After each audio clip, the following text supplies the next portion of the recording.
Hello. I was having some mic trouble right before I started the stream, so hopefully that doesn't persist. But we're going to be playing some more Legacy Death and Taxes today, everybody. I'm praying that I should probably actually unmute my own stream, just listen to my own stream for a second and make sure that the mic's working. Yeah, it sounds okay. I don't know what the issue was, but it totally just wasn't picking up my mic for a second. So there was a little bit of stream delay, or delay in going live on the stream there, but I think I fixed it. Should be good. Let me know if there are any audio troubles while we stream today. But just gonna hop right in. Legacy Death and Taxes, nothing special. Playing the same list. I've been playing the same list for a while now, and it's the meta. I think has shifted enough to the point where I would be comfortable changing the list again. I think cutting a Chalice of the Void back down to 2. There's been a downtick of combo decks, specifically Storm was a big reason that I wanted a Chalice, but there is more Delver floating around. Maybe I want another, just a Delver hedge card. I don't know what that would even be. I don't know what that would look like, but even a Blessed Alliance, good against True Names and good against Blue-Red Delver, because it can gain life. And Blue-Red Delver, specifically, has kind of been making a resurgence, but I don't know. I think I kind of want to get a better feel for what's happening right now in the meta before I change things. I can also see cutting the main deck Remorseful Cleric, since a lot of the graveyard decks have died down, or cutting the Sideboard Containment Priest. I would still want at least one, because I like having a 2 durable graveyard hate card. But I could see cutting one of those. But for now, I'm happy enough with what this list is putting out, how it's been performing. But I could definitely see making a couple of changes.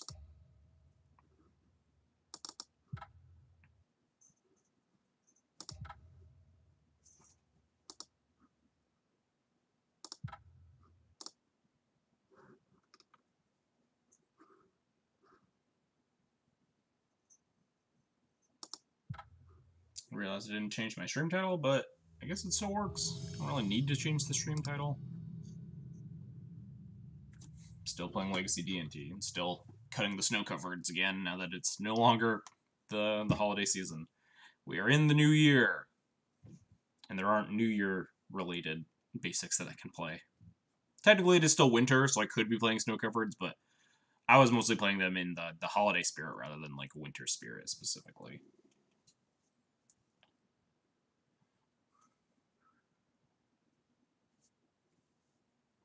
Cool, my league matchmaking failed. That hasn't happened in a while.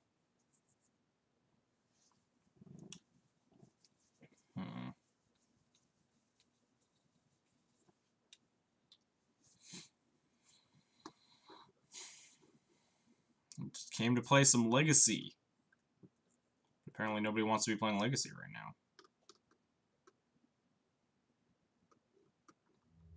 There we go. Try that, maybe.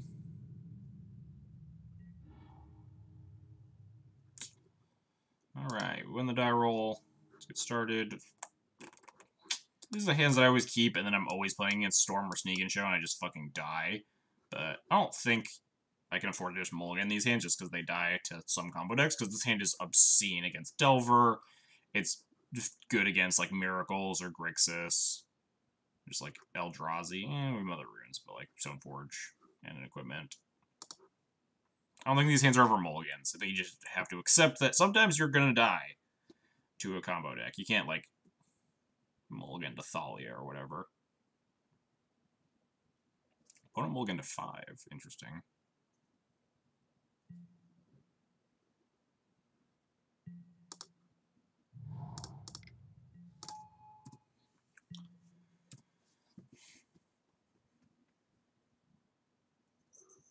And they scribe to the bottom as well. Alright, they're on a Verdant Catacombs deck, huh?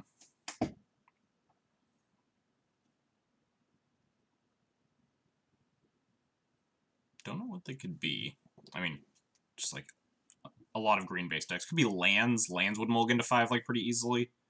And they just need green fetches. Could just be any Elves or Maverick or Loam or whatever that just had a couple of bad hands and needed to mulligan to 5. Oh, or could be Red Black Reanimator. This hand is not good against Red Black Reanimator.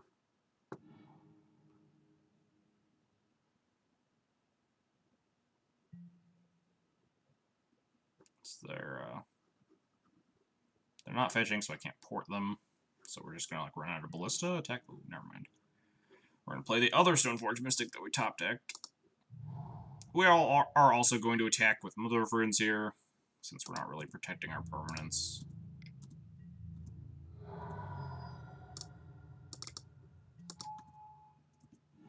Just grab Batter Skull. Hope they don't have Entomb Reanimate, which they don't. Cool.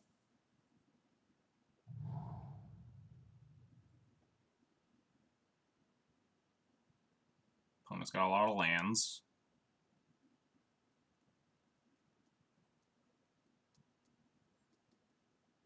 There are a lot of lands for red-black. Like they have enough. I'm not going to like be choking on them with this port. They'll still be able to cast a good chunk of their spells, but they're on 3 cards, and they need a 2-piece combo to kill me. Or 3-piece if they can't find it specifically Entomb. They need like looting or something and find a fatty.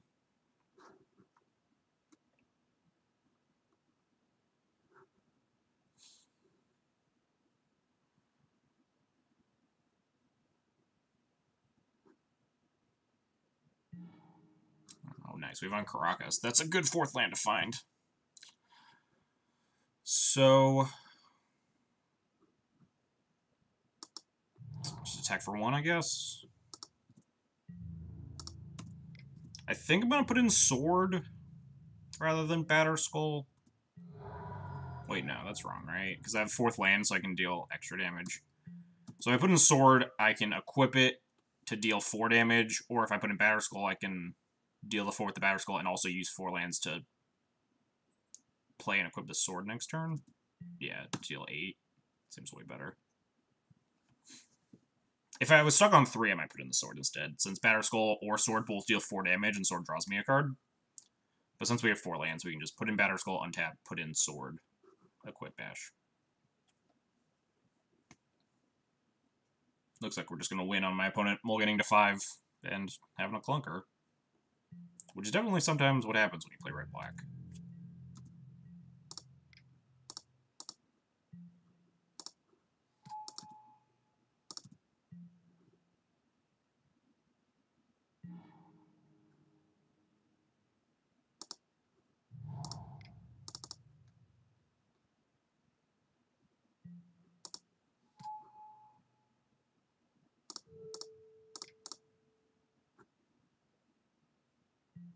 This is 8 damage, put them to 10.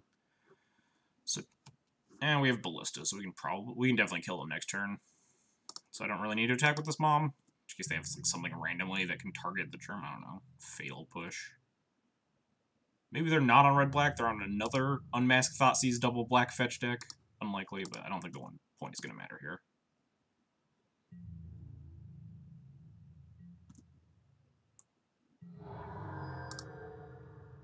I'd much rather just leave up Mother of Runes for just like random safety precautions here.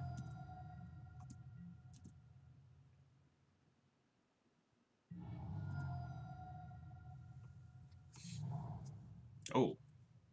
They are on a different Unmasked deck. They didn't have to reveal that unless they think they have actually a chance of winning. Are they just on blue-black Reanimator with Unmasks? They're just on a totally different Unmasked deck that I'm unaware of? Kind of scared that we're about to die somehow.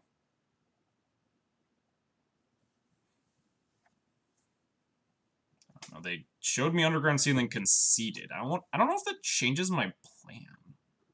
Should I just sideboard as if they're a Reanimator? Just like blue-black with Unmask?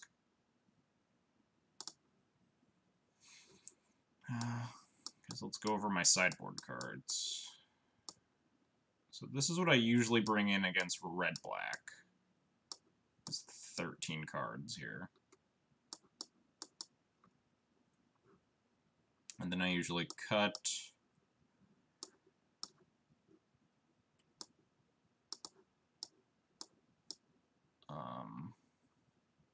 this is 8...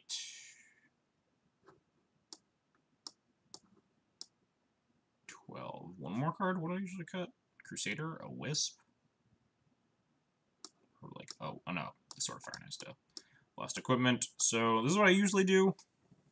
And I'm not 100% sure what my opponent's on. I don't know of any blue-black unmasked decks. Like, there was a time where sometimes red-black would have an Underground Sea to cast Show and Tell post-board. That definitely doesn't change my sideboard plan, but, like, they fetch for 2 Underground Seas, which was weird. And they had Verdans, which means they're a primarily black deck. If they're blue-black, I think my sideboarding is almost identical to red-black anyway. If they're blue-black, there's a chance, like, I want Mother of Runes still, since they have, like, they could have more targeted stuff, like bounce spells, stuff like that. But I don't know. Let's just sideboard as if they're red-black Reanimator and see what happens. Since hypothetically my opponent didn't, like, fetch and then concede there, my opponent had just conceded to conceal info, I definitely would sideboard like this.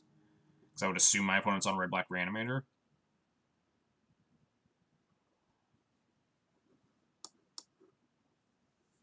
This hand is definitely a mole. It's not fast enough to do anything. This hand's probably a keep. Putting mulligan to 5 again? What is it? What are they playing? We're gonna keep this hand, have no pressure, and die to like some super convoluted combo I'm not aware of.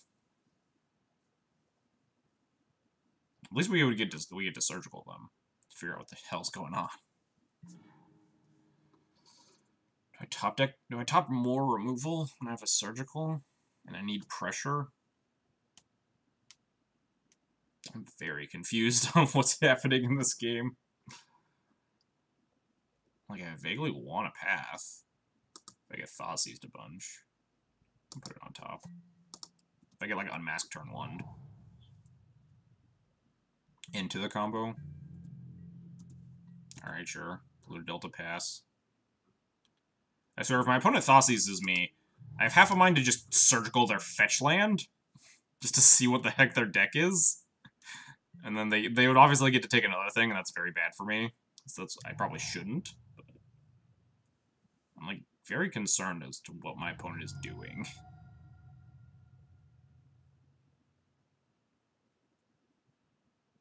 I guess I could kind of figure out what they're doing by the time I die, so I don't really need to. Does Tin Fins? Do Tin Fins variants play Unmask?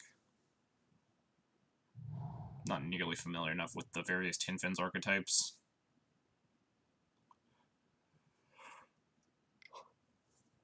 Thoughtseize? Dark Rit, sure. Entomb. Alright, well, we have Surgical, at least.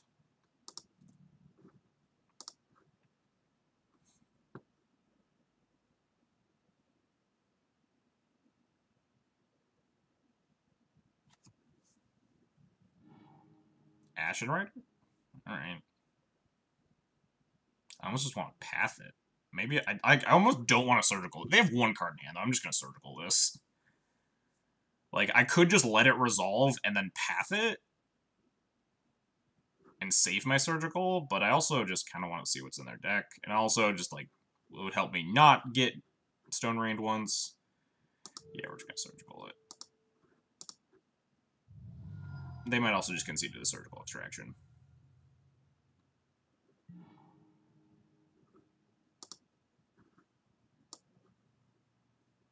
Alright, cool. They are just on blue-black Reanimator. Neat. Blue-black Reanimator with Unmask. Instead of... they might have boarded out Force. But they don't have a lot of blue cards. Maybe they're just on blue-black Reanimator with Force at Will. Or without Force at Will, with Unmask instead. Screenshot this for safekeeping. Important for, like, Game 3 if there is one. So they just have a Grave Titan, 2 Grizzlebrands. They do not have a lot of threats to reanimate to. Tidespot Tyrant. That's like 5. What's their hand? Where's their hand? Underground Sea. Cool. They have actual nothing then. But we also have actual nothing. We have no pressure.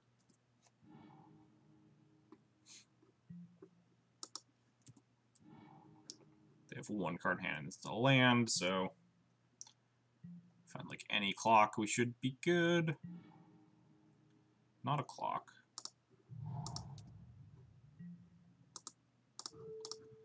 Also, their hate cards are a single Massacre and 2 Echoing Truths. They also don't even have Show and Tells.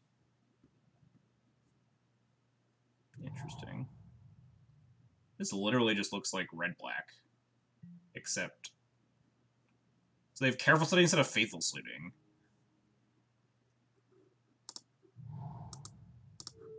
Other than that, they're almost entirely red-black. They don't have dazes or forces like blue-black usually does. It's kind of weird.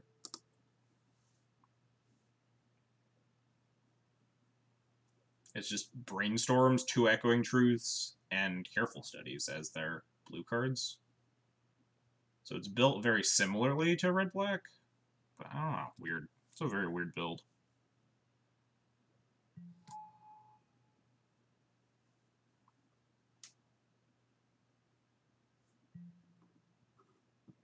Clock.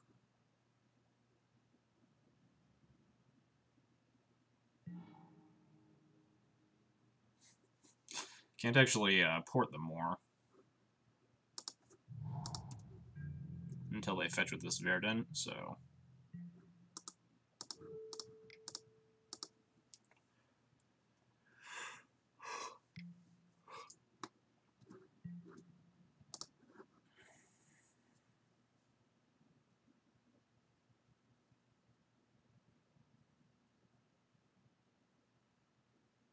This game is really unusual.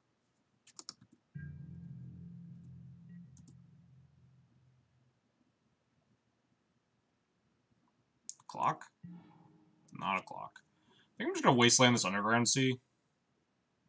Could also just try porting their Verdant and then maybe Wastelanding. Yeah, actually, we'll just port their Underground. I'm gonna port their Verdant on end step and see what they do.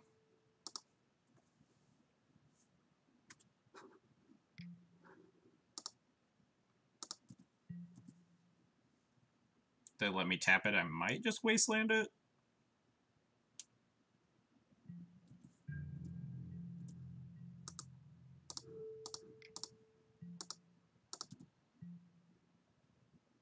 Since you can't really port a Verdant Catacombs, but you can just keep porting this Underground Sea forever.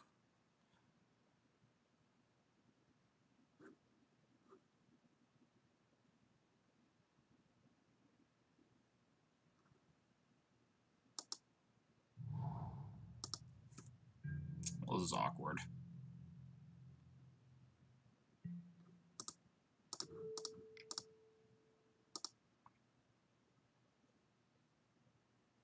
So now if they fetch, yeah, then I can just Wasteland this Underground Sea and just keep porting their basic that they probably find here, the basic swamp. Or, nope, just another Underground Sea, sure.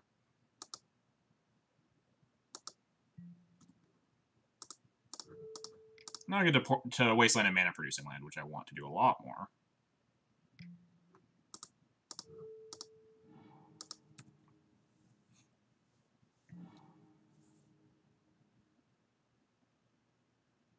Could even, like, Judgment this Lotus Petal. I might just Judgment this Lotus Petal. If I don't draw a clock, just Judgment the Lotus Petal, keep porting their Underground Sea. Never, never, ever, ever find a clock.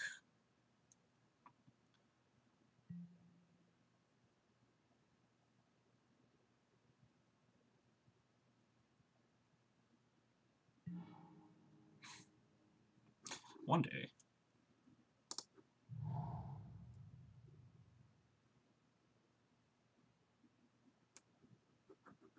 I probably shouldn't. Yeah.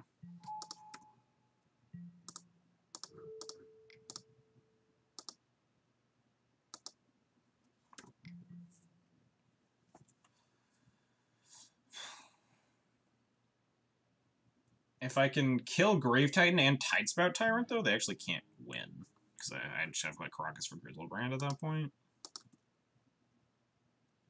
But they could also just, like, Thoughtseize these things.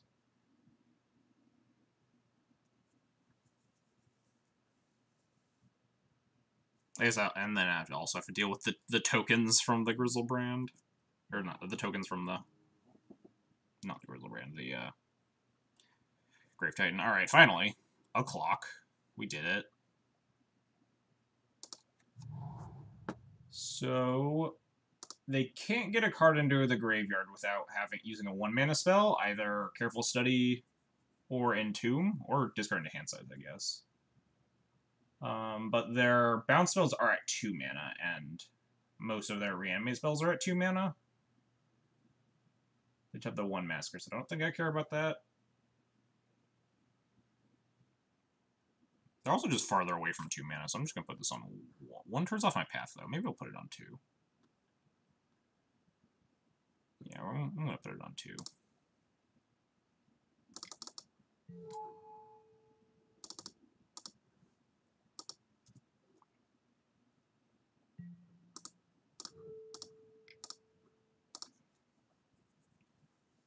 I might Council Judgment the Petal. Maybe I should have Council Judgment the Petal, put it on 1. I don't know.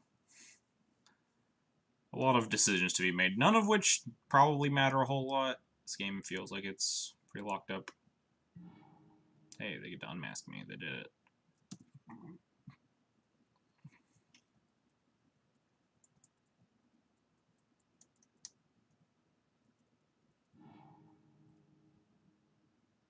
What'd they pitch to the unmask? Anime dead, sure. Okay, so the only way they can actually remove anything now is with Massacre. Or Tidespout Tyrant, obviously, but...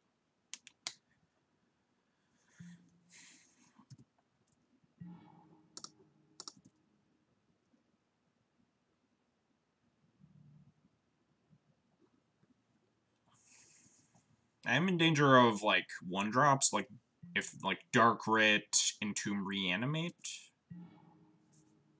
or something. If I just blow my Council's Judgment on this Lotus Petal. So I think I'd rather save it. Man, my opponent's never going to get to cast a spell with their lands. All their lands are now Lotus Petals, basically.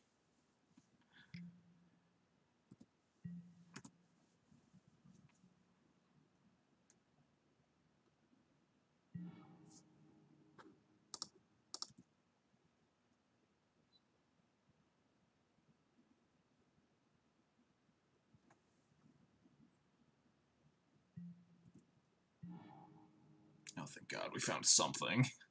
Got something to do. I can just start tutoring Wisps with this Recruiter.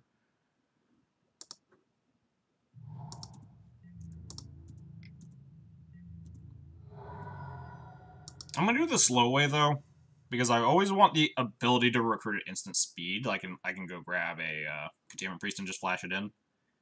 They Thought Seize me, I get a little bit punished. I think I'm fine with that. They Thought Seize me, I just flash it in the Containment Priest and hope I don't get massacred. Hope I didn't port. Oops. That's bad. Just fucking go into the motions. Obviously, this was a bait. Make them go for it, and we just get them with Recruiter yeah, there's their Careful Swing. I'm surprised they hadn't been using the Lotus Petal for it. But sure.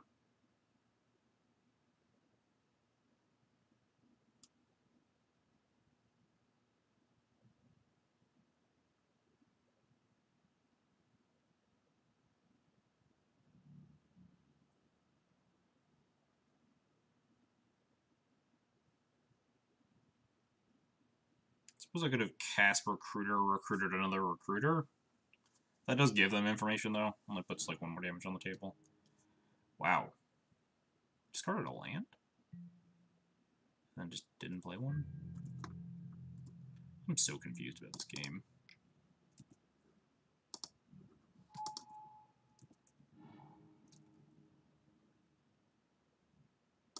Recruit Wisp.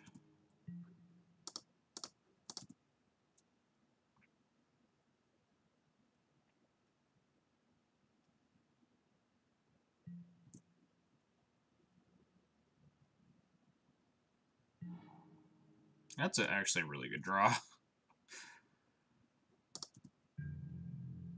Lets me start drawing 2 cards a turn now.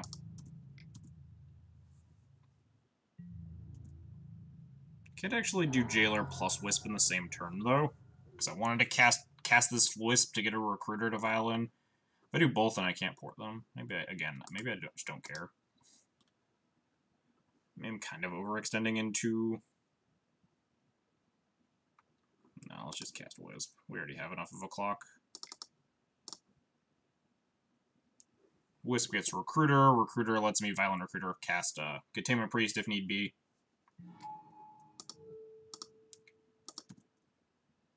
We might also just have Lethal. 5, 6. We just recruit like a...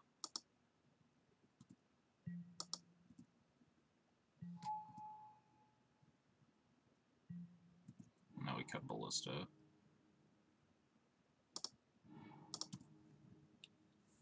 I guess maybe... No, we can't. We cut all the Stone Forges too.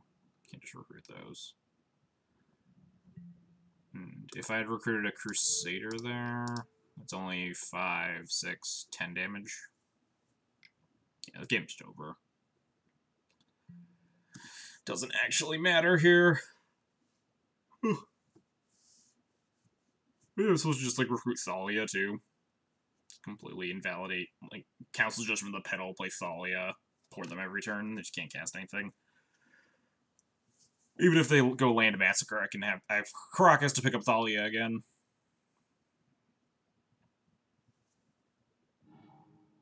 Oh, thank God they conceded. Game was really long for how quickly it was completely over.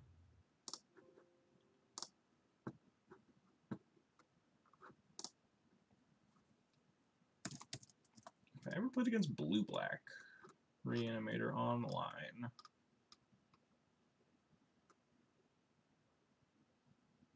Especially, I definitely haven't played against that variant.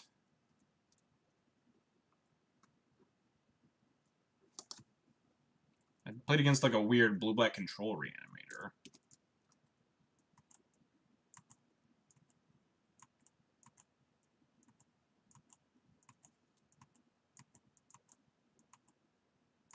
Yep, definitely nothing.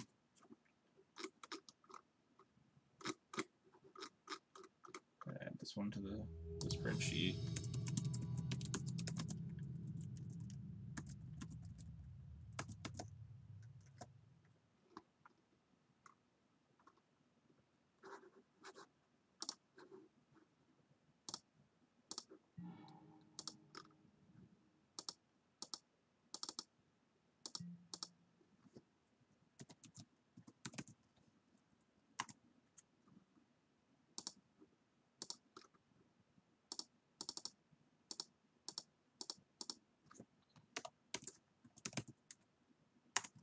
There we go.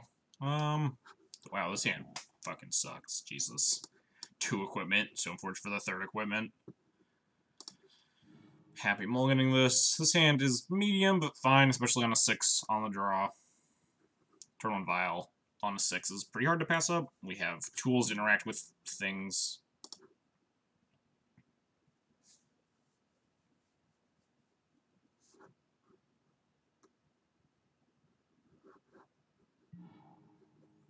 Don't think I want a second one of these. I definitely want cards that have text.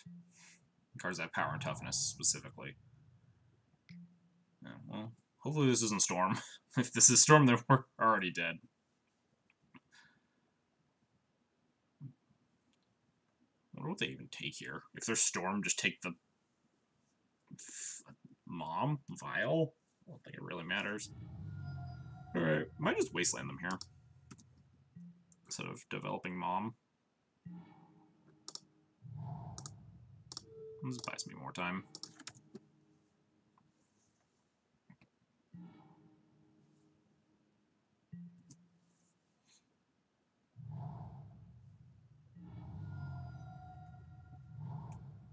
Yeah, it seems like it's likely Storm.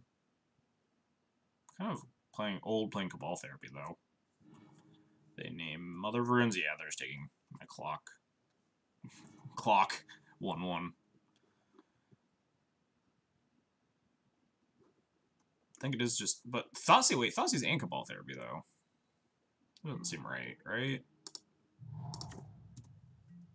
But what... Is there any deck that plays both Thoughtseize and Cabal Therapy? Because Thoughtseize was usually the Cabal Therapy replacement after Probe got banned. Well, my assumption is still Storm, but it kind of seems just like a weird graveyard... Or a weird hand hate package. Top on Preordained. Rude. Thalia? Nope. I think porting is definitely more important than, like, playing a GT. Storm still plays both. Kind of weird. I haven't seen like any Storm lists playing Therapy recently. Thoughtseized plays replaced Plur and they kept the Summer Therapy. I've seen a lot that just haven't played any Therapy anymore, that were just playing like Thoughtseized Duress as the package, but I definitely have seen some that have Therapy, but I thought that they usually... Oh, no, we're not... Okay, figured it out. It's the Phoenix deck. That's why they're on Therapies, because Therapy's really good with Arclight Phoenix. Glad they didn't flashback a Therapy. I'm not going to at least plow one of these.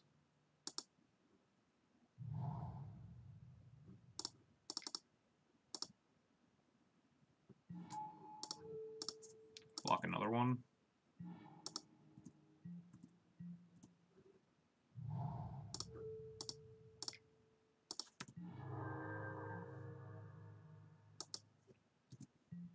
This is like barely a thing, but it is kind of a thing.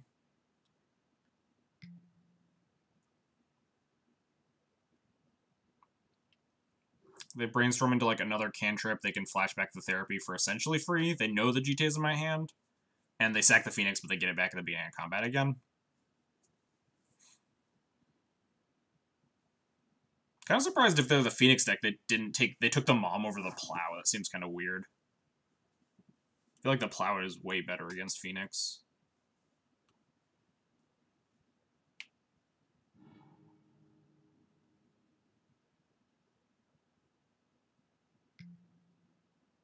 Oh. Seems a little unnecessary, but okay. Definitely blocking one of these.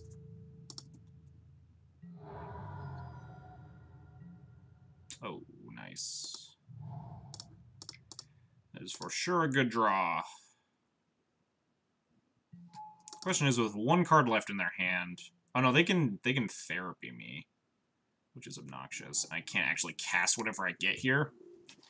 But it does put the Phoenix in the graveyard, and then they need to, like, chain, like, cantrips to get it back. But even if they have, like, a Ponder in hand, it's pretty easy for them to cast 3 spells and just get the Phoenix back. Because they can just go, like, Ponder into any spell, cast any spell, and then flashback the Therapy, take the sword that I get. Both of these are really slow. Because I'm going to at least 5 here. And then I can put in Battle School, go to 2. I think I just want Sword. On the off chance if I draw a 5th land, and they for some reason don't Therapy the Sword, then we can play it equip and, like, kill this Phoenix.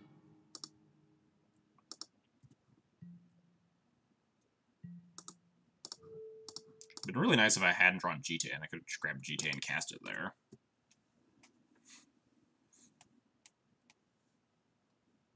I've not played against this deck yet. I was interested to see. Like, I don't even know what the deck's composition usually is. Like, I don't know if I'm supposed to put in Surgicals or Rest in Peace. I don't really know what their other plans are in this deck.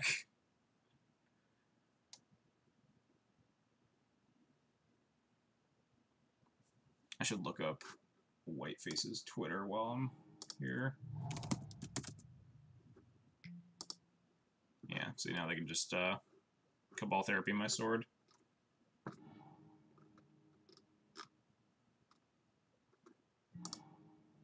Okay, so this is Crixus. Wow, can I zoom in on this picture? Oh, there we go. Cabal Therapy, Dark Red, Thoughtseize. Yeah, this looks like probably his list. Nice. Oh, we actually did draw the line too. But yeah, we're dead.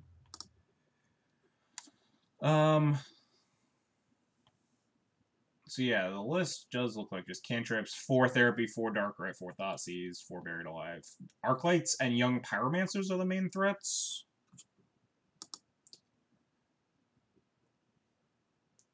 Rest in Peace beats Arclight and helps against Therapy. Surgical is a cheaper answer to Arclight, so they can't just like turn 1 Arclight Buried Alive you.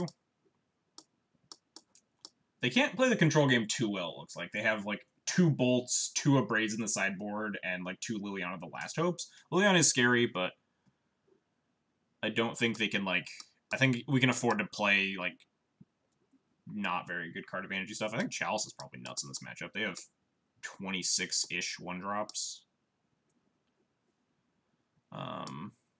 Judgment is probably important for, like, Lilies. I'll consider... I think Containment Priest is probably just better than Recipe's, right?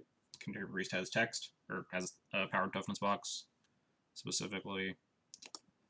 Ballista's good against PZ, decent against Strix. Jailer seems really bad against Arclight Phoenix. Equipment package seems okay. First time against Bad Reanimator. I played against Blue-Black, and it was really fucking confusing. Because it was like a really weird build of Blue-Black last round. That was just playing, like... It was just Red-Black Reanimator with Careful Studies and, like, Brainstorms. I didn't understand why they weren't playing Red-Black. Second Prelate seems great. Spirit Keeper seems not great. Crusader seems not great. Crusader is decent against Last Hope specifically, but maybe I need like a hedge for Last Hope. Man, I have so many cards I want to be bringing in. I guess Mother of Runes isn't that great in this matchup. Definitely want these Chalices. Definitely want these. I think I want these. And possibly still want this one of Rest in Peace, but maybe not. Oh god, what the heck am I cutting? Revokers, probably. Just 2 Lily Last Hopes to worry about, and a Jace.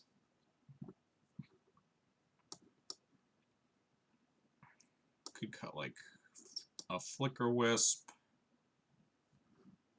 2 Flicker Wisps. Like, blocking Arclight Phoenix isn't really something I'm on board to do, considering how easily they can just get them back. Flicker Wisps are pretty medium. Rip feels slow. Yeah, Rip feels slow and untutorable. Containment Priest at least has text when they're not on the Arclight Phoenix plan. Like, it can attack, it doesn't die to Lily Not the Last Hope. It also has flashed for, like, blowouts. Not blowouts, right? It's not... I don't know if Arclight Phoenix is actually made. Oop. No, submit, submit, submit! Probably didn't submit, did it? Oh well. Is Arclight Phoenix a May?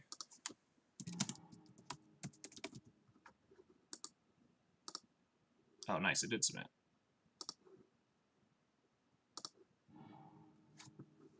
I wonder if these hands are just good enough.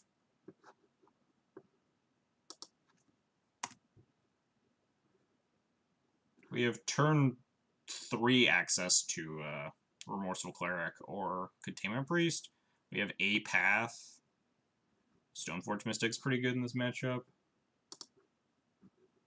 Anyway, Arclight Phoenix is not a May. Okay, cool. It actually does just completely beef it to Containment Priest. This is definitely new grounds, so this is not a matchup that I'm familiar with at all, so I'm not really sure the type of hands I should be keeping. I don't think I should, like, necessarily mulligan, because this hand is slow and doesn't beat, like, turn 1, Dark Writ, whatever, 3 Arclight Phoenixes murder your face. I think this hand is a keep. I think that those hands are explosive, but, like, not something to be overly cautious about. Also, this deck is 8 discard spells, so you don't want to, like, it's bad to mulligan against the million discard spell deck.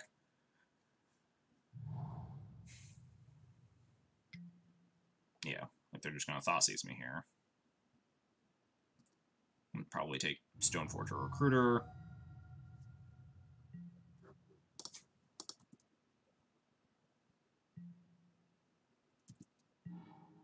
Ooh, Chalice, that's nice.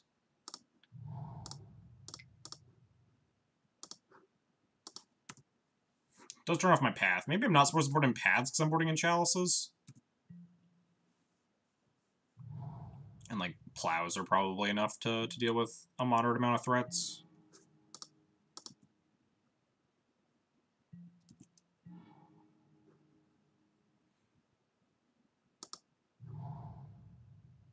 I think I'm just going to Vial and either Port or Wasteland this UC. Guess I should probably just Wasteland it so they don't get to, like, Brainstorm. They can already Brainstorm here, but...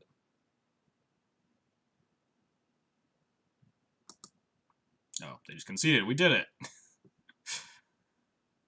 Nice. They were very stone cold to that chalice, I guess.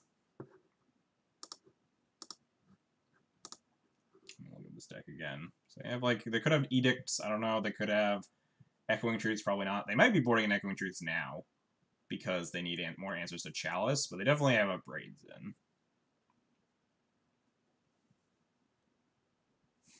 The old board in 2 paths, 2 surgicals, and 3 Chalice of the Voids plan. I definitely like Surgical more on the draw. I don't know. Surgical's kind of clunky because it's really bad against everything except Arclight Phoenix. But it is really good against Arclight Phoenix since it just kills them all. But maybe I am supposed to, like, board out these paths for something else.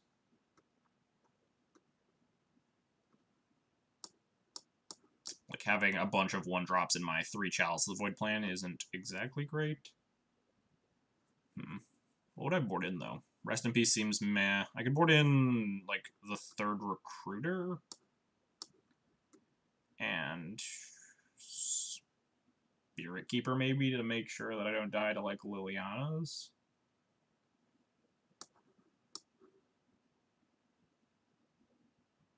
I just don't feel like they can play a control game very well. Not really sure what Liliana Last Hope's even doing in this deck. Like, what's the plan with that card? I think this hand might be a mulligan, though. Torrent Vial. If we get it Thoughtseize, this hand is abysmal. Opponent finally kept a 7, too. Yeah, we're in a mulligan. Oof. I guess we're supposed to keep this and hopefully scry into a land. On a 6 on the draw, especially because we can turn to a Remorseful Cleric, which might be decent. Ew. This could also be very bad. Alright, well, at least they didn't Thoughtseize me.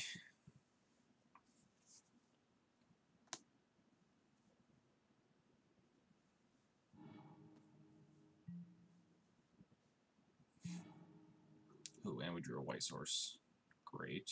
Might be too late, though. Turn 2 is when they have the setup to, like, Dark Ret, Buried Alive, cast another spell.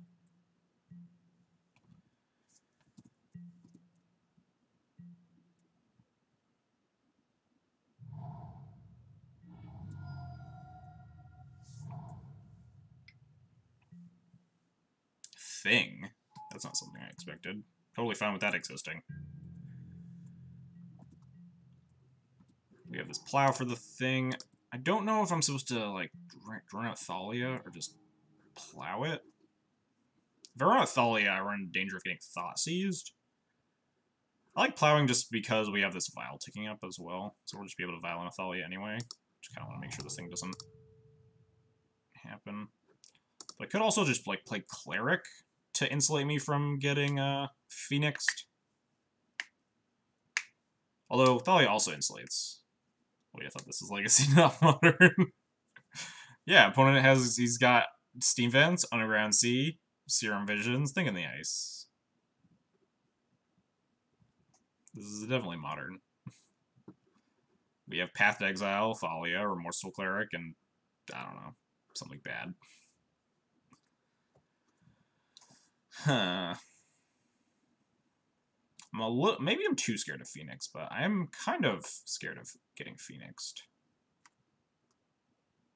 You don't have a solid answer to this Thing in the Ice if my opponent Thoughtseizes me, but my opponent didn't Thoughtseize me on turn 1, but they might have wanted to, like, Thing in the Ice into Thoughtseizes. God.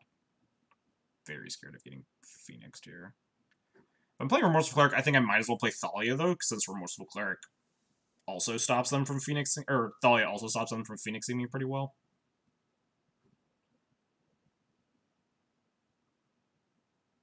I think I just don't want to get Phoenixed the most. I think Thalia is probably my best plan here.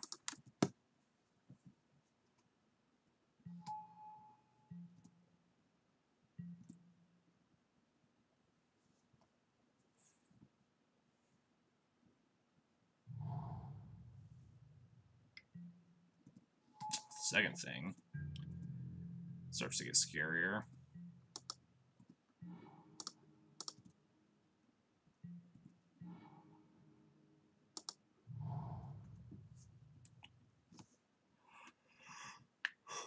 Alright, well, at least we could kill one of these. Unfortunately, the other gets to live, and we don't have a good clock to attack through O4s. We have a Remorseful Cleric, so that's a plan.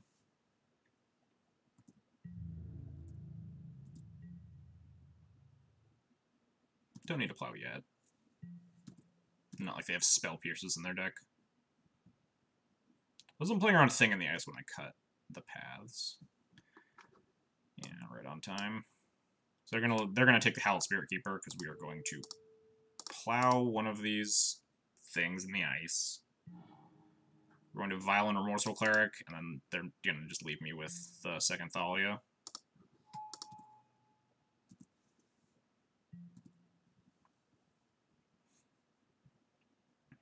Luckily, Spirit Keeper wasn't doing too much. It would let me attack for like 2 extra next turn, because I could attack with Thalia and Spirit Keeper, but if they have Lily the Last Hope, this is just very bad for me. Maybe that's why it's in their deck, just for the Death and Taxes matchup. But if they want to Death and Taxes cards, they could be playing better cards than just Lily. Just play, like, Dread of Night.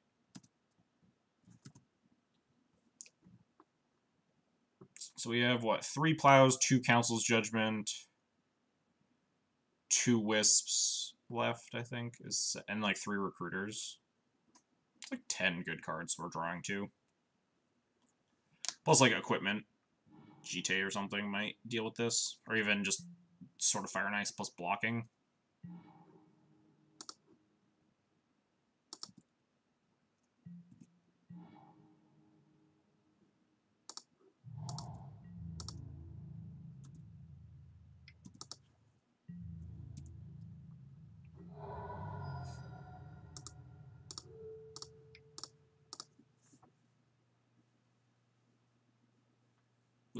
We have Thalia plus Caracas if we really need to. I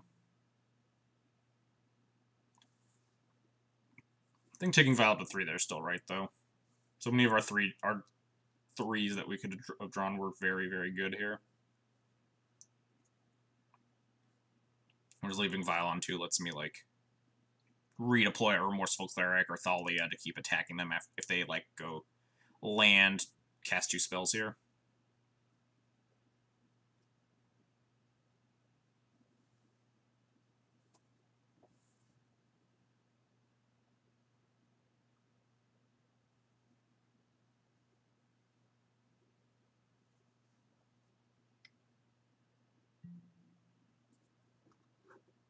Upgrading the Vial. Rude. Didn't upgrade Remorseful Cleric, though.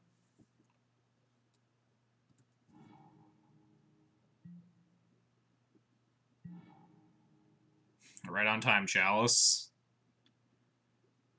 And I guess kind of right on time, because now they don't upgrade the Chalice. If I put it on 1, though, I'm actually turning off my own Plows as answers to this Thing in the Ice. And they can definitely just cast a cantrip into the Chalice.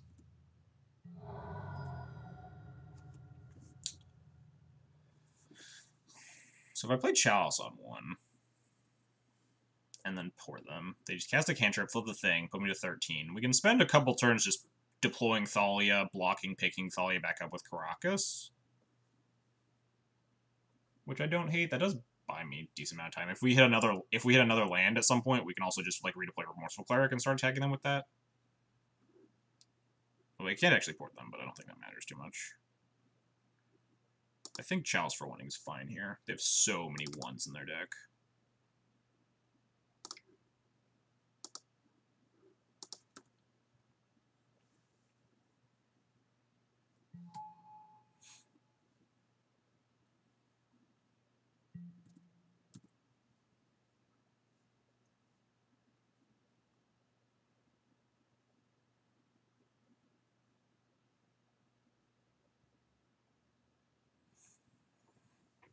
This also prevents them from, like, if their last spell is Therapy or Thoughtseize, they can combo with the Thing in the Ice. They flip it, bounce all my cards, they can, like, Therapy both my Thalias, or Thoughtseize the Remorseful Cleric or something. This turns off a huge chunk of cards in their deck, and, like, Thalia plus Caracas buys me a lot of time to find an answer to it.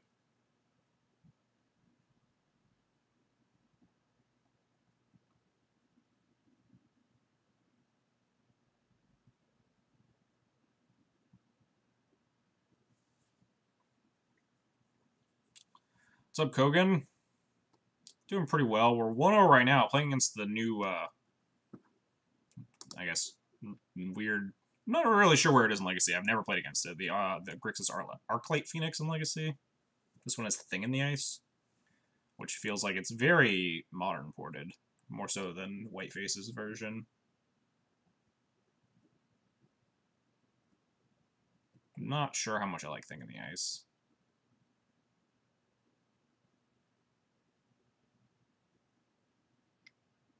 Yeah, see, if we didn't play Chalice here, then they could, like, throw people with my Thalias, and then we just are fucking dead as shit to this Thing in the Ice here.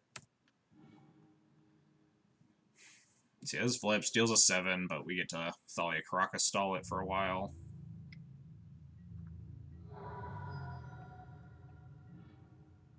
Oof. Might actually just chump block it with a Thalia and get Stoneforge down.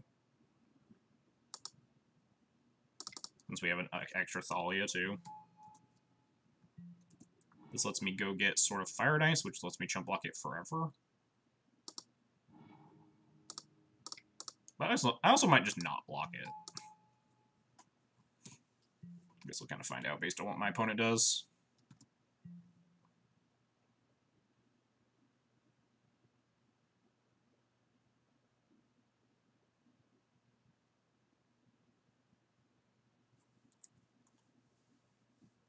Chalice seems really, really good against this deck. Maybe they have, like, Echoing Truth for Chalice. Oh, just hardcast an Arclight Phoenix. Alright, we're definitely chump blocking them.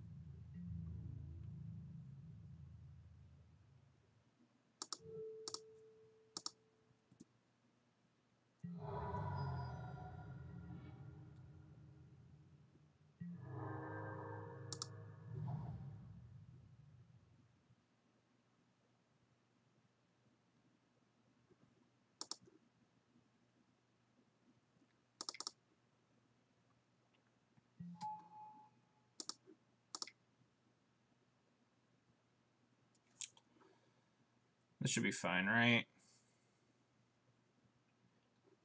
Actually, no. Maybe I want to put in Sword of Fire and Ice instead. If I play Remorseful Cleric, I need to recast Thalia and put it in and equip. Yeah, I can't do all that. I do need to take this Arclight Phoenix off the board, which I guess I can next turn, right? If I just put in Sword of Fire and Ice, next turn I can replay Thalia, equip Sword of Stoneforge, attack, kill the Arclight Phoenix. So yeah, this is fine.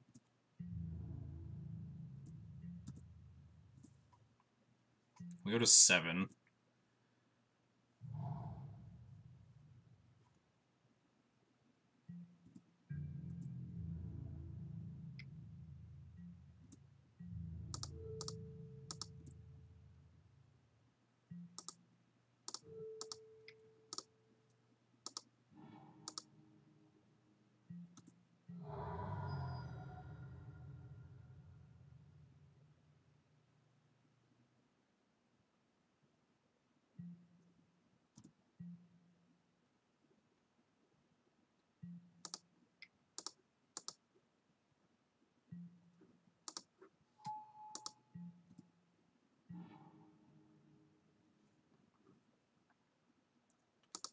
So we replay Thalia.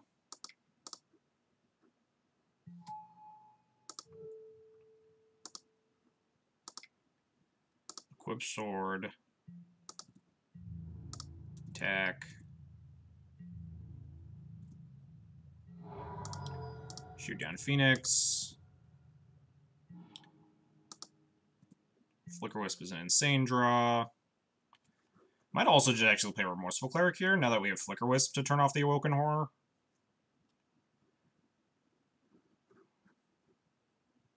Just in case if they, like, have an answer to the Thalia, we do die if we're at 7.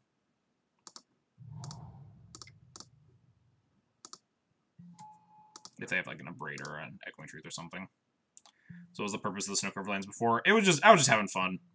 So mainly people do split their basics, like half Snow Covered, half non-Snow Covered, because Predict exists in Legacy. So if your Miracle's opponent is blind predicting you, sometimes you need, like, if you cut off half of their outs, it's much better for you. And cut off half of their hits. But I don't really care about that. I was just playing snow covers because it was December. It was the holiday season.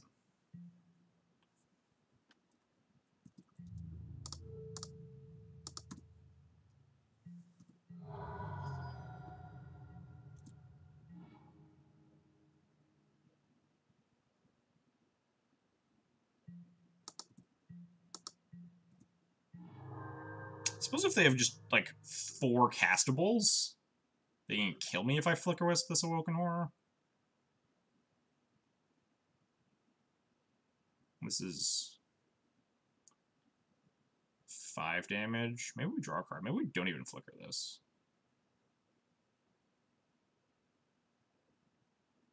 I might have just actually Flicker my own Stoneforge, so I have 3 blockers ready for the Awoken Horror. Let's see what we draw. I think I'm just attacking with Stoneforge here. If I Flicker the Awoken Horror, we could die.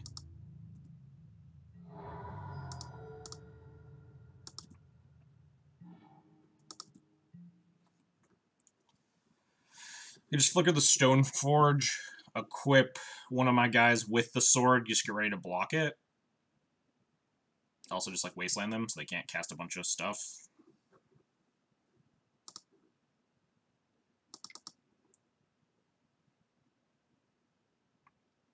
Block and sack cleric. Yeah, I could. I'm just gonna, like, block it. I'm not gonna, because if I Flicker it, yeah, I think I've talked myself out of flickering the Awoken Horror when I could just, like, present a bunch of blockers.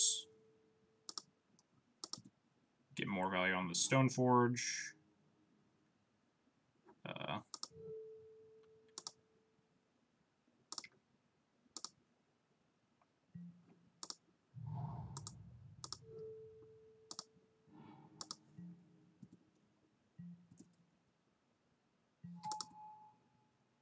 Go get, like, Batter Skull or whatever. It doesn't really matter here. I guess GT is probably a little bit better. In case it does end up mattering, but they're likely just dead. Since Flicker with the sword on it just straight up blocks the Awoken Horror. If they have an answer, we can still just chump block it with Stoneforge and kill them in the air. Yeah, alright, cool. A little dicey there, but worked out fine. I forgot that was game 3. Oh yeah, we lost game 1. I thought I was playing the whole game thinking it was game 2. Good thing we didn't lose.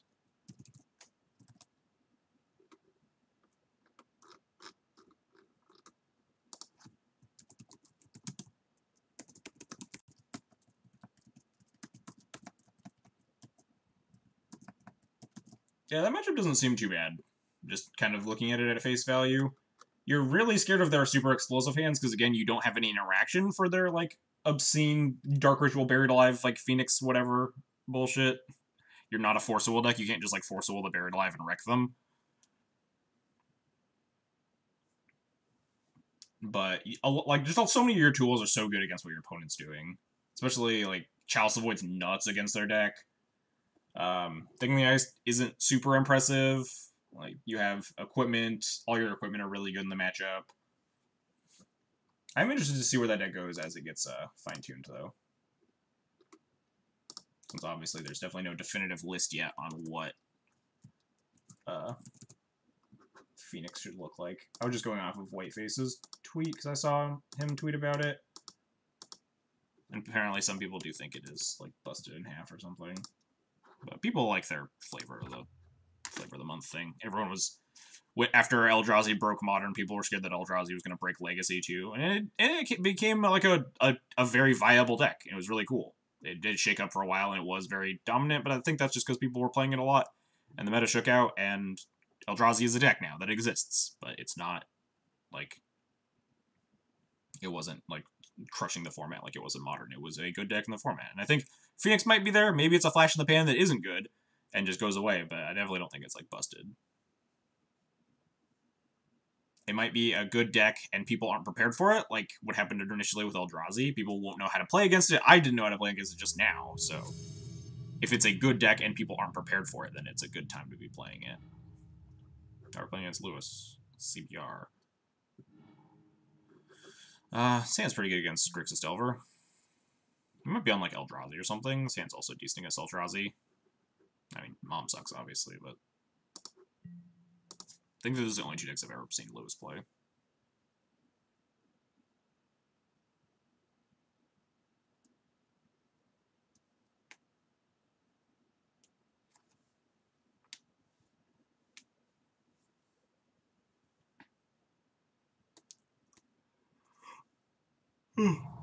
Yeah, Grixis Delver. It's nuts against Grixis Delver. Just mono must answers.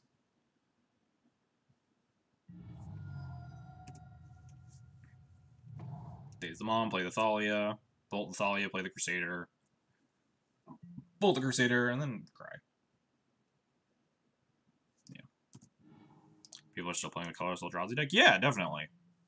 It's evolved a lot since like the initial iterations. I think one of the better versions right now is like the Eldrazi Post version. But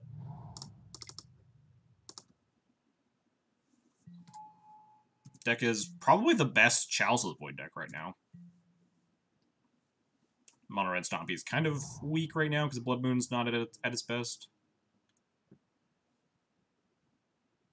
It's a good draw. We're just playing Crusader here. We're just getting like True Named. It'd be really sad if we get True Named. Maybe I'm supposed to just Wasteland play Revoker out of fear of True Name. My opponent's playing Grixis Delver, and they have not cast a spell on 1 or 2 mana. They could be just like waiting on Bolt here.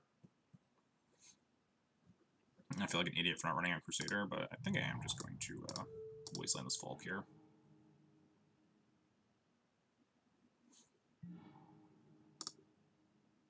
Run out Revoker.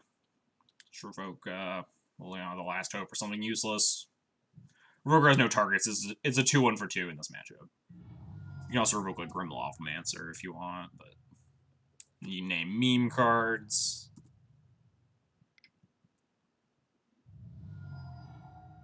Wow. That is not the best Force of Will I've ever seen. Is my opponent like not playing Grixis Delver? They have Grixis lands and Daze. He has to be on like Grixis Delver, right? But there's no way he would be concerned about a Revoker. Oh, you're just getting a card in the graveyard so he could cast Gurmag this turn. Okay. That makes sense. I need to plow it, but that makes sense. It's definitely neat. More than he wanted, he was using Force just as something that takes a threat off of my board and also gets him that last card to play Angler this turn. That's probably the reasoning there. I think I'm going to run out Crusader over plowing it right now. I missed 2 damage here, but Crusader also just like stonewalls this Gurmag. If he has Bolt, then we have Plow.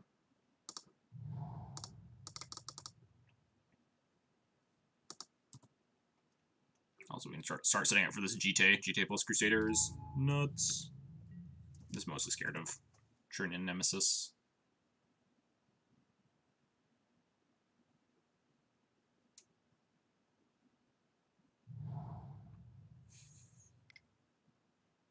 Yep, that's what I was scared of.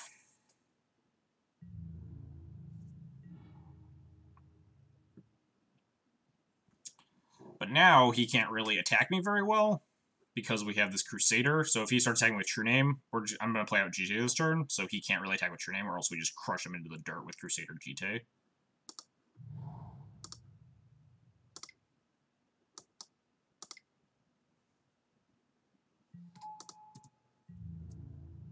Could have Bolt. He could attack, and then I equip, and then he bolts my Crusader, and I'll be sad, but that's life.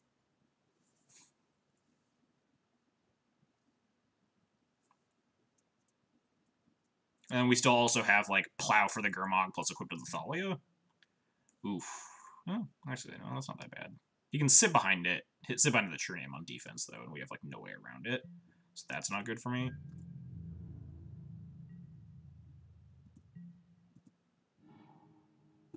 Crocus is pretty worthless. This Bitter Blossom might kill me. Unless we find a good flyer. Or we find Stoneforge for Sword to just pants up this Crusader and murder him.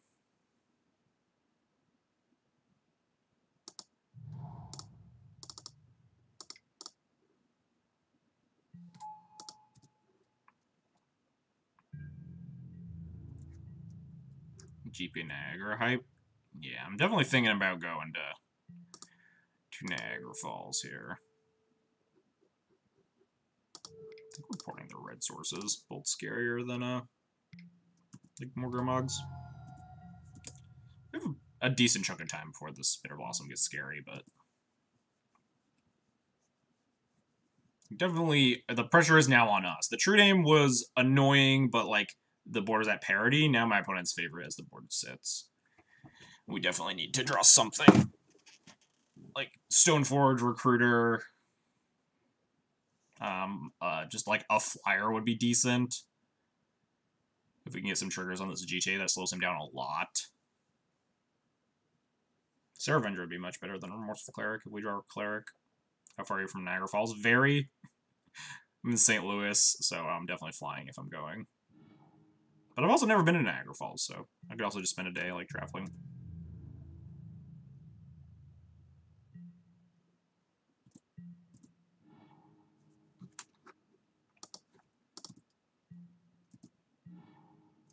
Spirit Keeper's interesting.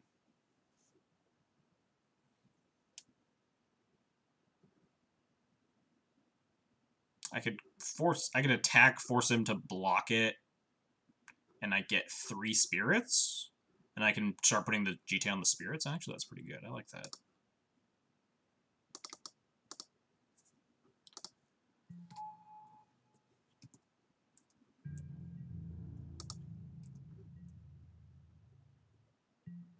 It shows they're going to be down the Thalia here, but I don't really care. My opponent wants to kill the Thalia over the Spirit Keeper, then sure.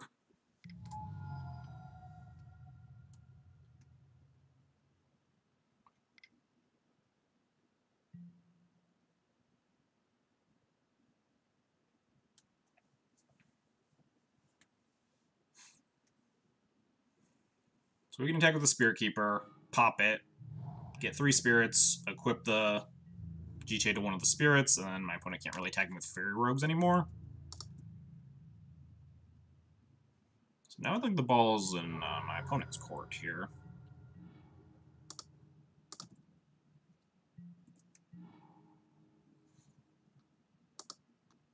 So we have to equip the GTA to the Spirit Keeper, or else my opponent can just, like, choose not to block it. It might actually be better, but no.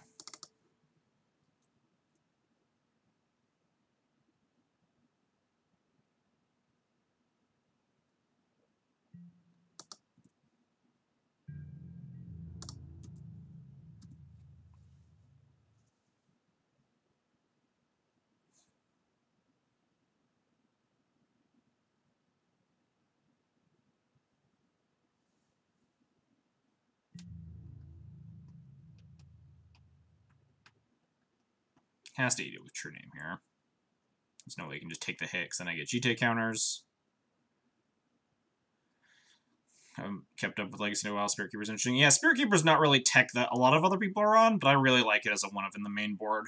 For a lot of the non-plow matchups, it's really good against, like, specifically Grixis Control is where it's, like, very key, and that's where I really want it, but against Grixis Delver, it's also very good. As shown.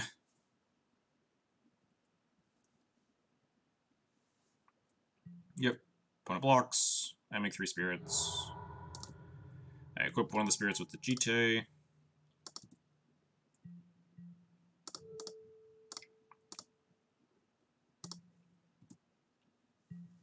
And we move on.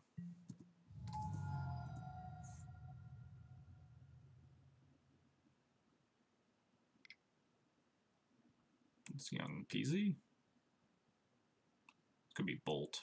Bolt the GT'd spirit.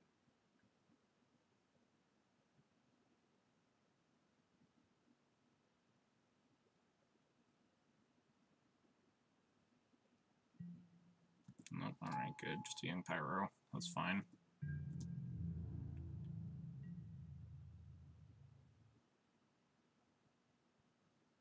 We're down to 1 Mirren Crusader. That's what we've done to make room. We are on Singleton Crusader. Fetch, sure.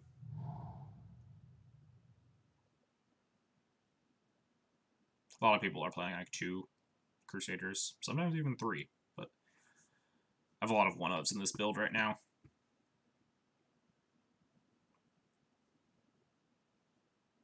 So my opponent has Bolt here. It's kind of annoying. Oh, they do have Bolt. Okay. Wait, they're bolting the Crusader on my end step? Kind of confused here.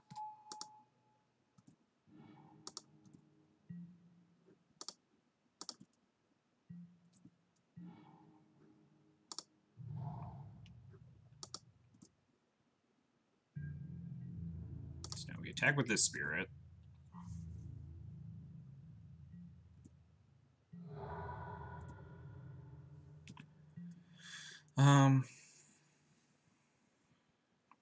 Don't really care about the Angler because we can plow it. I think I'm just pinging off the Pyro and equipping up another Spirit here.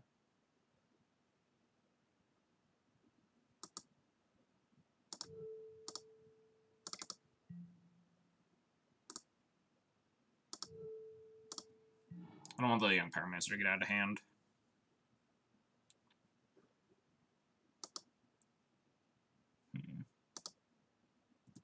It's probably fine.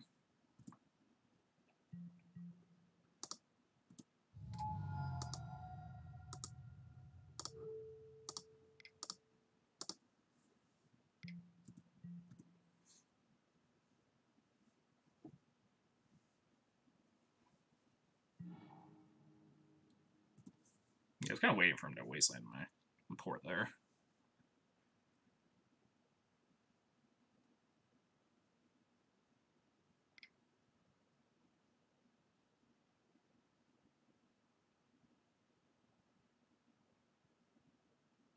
What's our out here? We're ahead right now, Hondo. We have GT. The issue is if my opponent has like another removal spell for a Spirit, because we're forced into attacking with this Spirit here. They can triple block it, and then I pump, and then like if they have a Bolt, then we're down to 1 Spirit left and at GTA with no counters. So it's a little risky.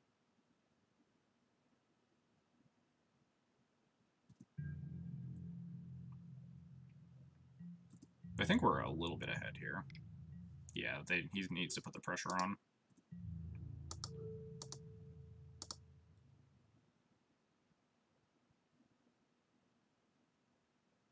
Maybe I don't even block here.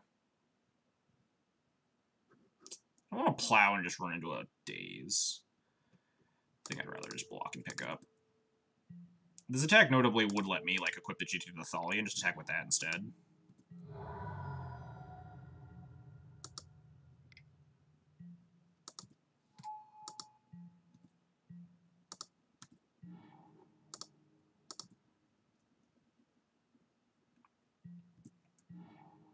Oh, geez, Recruiter's so good here. That is a fantastic draw. I don't know what I'm recruiting yet, but... So step 1, let's attack with a Spirit. I think my opponent's going to triple block. They might also... Like, chumping is the other option. Yeah.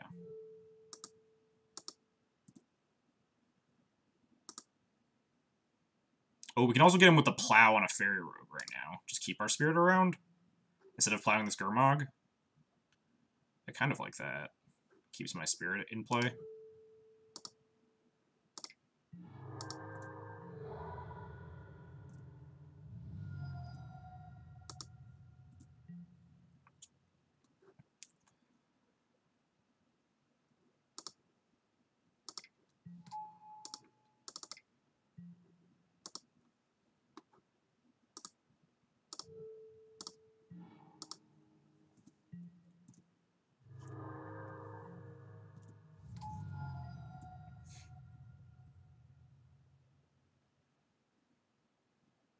Not having to pay to re-equip is also very nice. Yeah, true. But, like, if we got to attack with a Thalia with the GD there, there's less of a danger of my opponent triple blocking. Because then we just get, like, the free hit in. If they triple block, obviously. First strike happens, we get triggers, and we can just kill everything. But I also like just plowing the Fairy Rogue to keep my spirits alive. Because these spirits are the way I'm beating this True Name right now, and we can find a lot of answers to a Gurmag Angler. Especially now that we have Recruiter.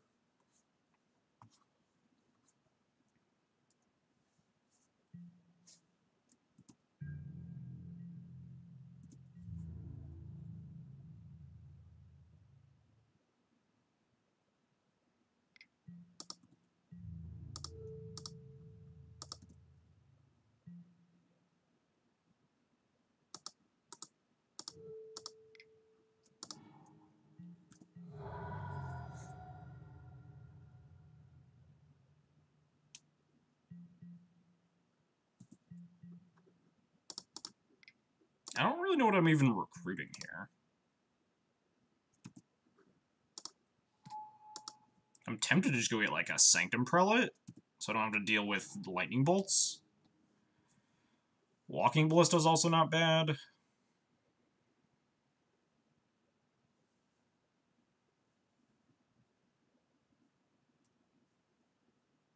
Sanctum Prelate seems, like, pretty unbeatable, though.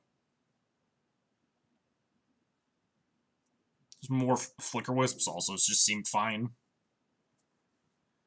I guess we just grab Flicker Wisps. We're at a pretty high life total. I'm not really that scared of being bolted out here.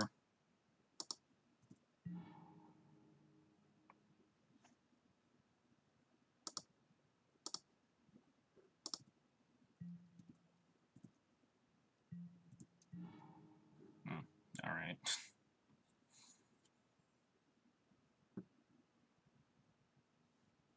Can we just ping off the Spirit attack with both Spirits?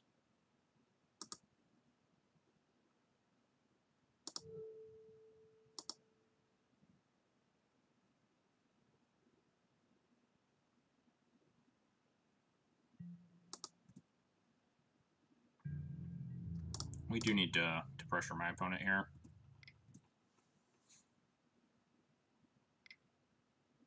Yeah. Figured, like, Bolt was the card that they would have. And that's fine. We still have, like, Wisps to deal with. Bitter Blossom tokens. Especially now, because we have another Wisp.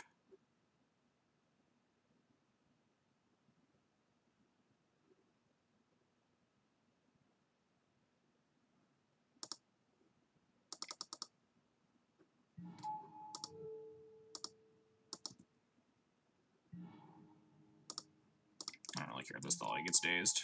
Nope, sure.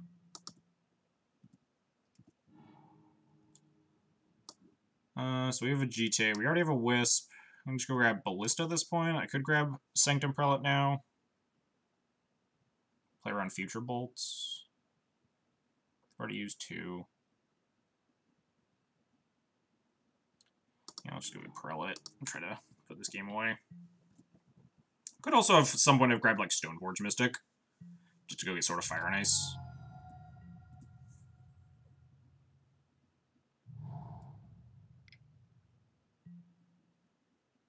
Sure.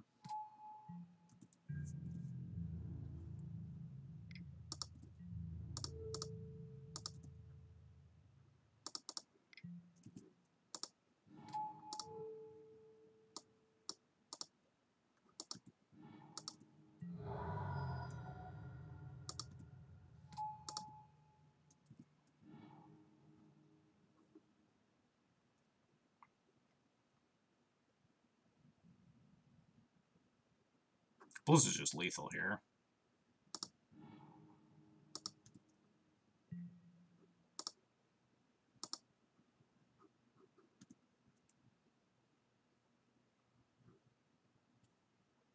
We just play Ballista for 2, ping the Spirit, attack for 7, ping face.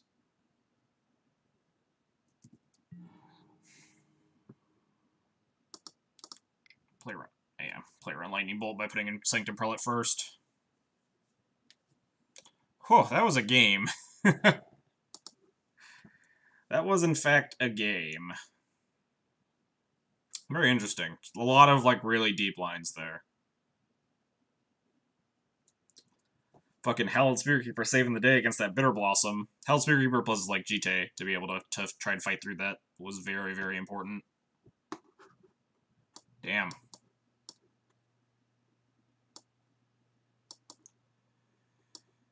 use Cardboard Life, like see deck. Yeah, Cardboard Life should be activated. If you don't see it, let me know. I see it on mine, so if it's not there, let me know. Should be. Make sure it's working here. Yeah, this looks like my deck. Did they main deck Bitter Blossom? Or was that game 2? That was game 1. Grixis Delver main deck's Bitter Blossom nowadays. 23 lands, 1 Cleric, 1 Crusader, 1 Prelate, 1 Spirit Keeper, 1 Ballista. Yep. I have a lot of one-ofs. Obviously less consistent about like drawing your beaters and a lot of the matchups and stuff. Howl's Spirit Keeper, the white true name, and the white Bitter Blossom. It's the white true name. Then when they finally do kill it, it explodes into the white Bitter Blossom. Fortunately, it had GT there to back it up. Definitely was not going to beat True Name plus Bitter Blossom without having that GT as well to make my spirits better than his fairies. Whew, that was an exhausting one though. So, cut Revokers, cut Jailer, cut a Recruiter. Recruiter's so good in those like really long grindy games that like I'm thinking about trying to find a different card to cut than Recruiter. Like, all these other cards are very good. Like, maybe it's the Prelate, but Prelate can also be very strong. Maybe it actually is the Prelate. Keeping the second Recruiter. But Prelate's so good when, like, you need to protect your board from stuff. You're trying to play around bolts. You run like that. I've also been thinking about cutting the Cleric. Talked about, oh, this hand's good. Talked about cutting the Cleric at the start of the stream, but I'm not sure what I would put in instead. Is Crusader good? I mean, yeah, Crusader's really... It's just like your best game ender 3-drop. The 3-drops in this deck are very flexible, but Crusader has always been the best at just, like, beating your opponent's face in. It's also just insane with equipment. Like, if you get double triggers on Sword or Jite.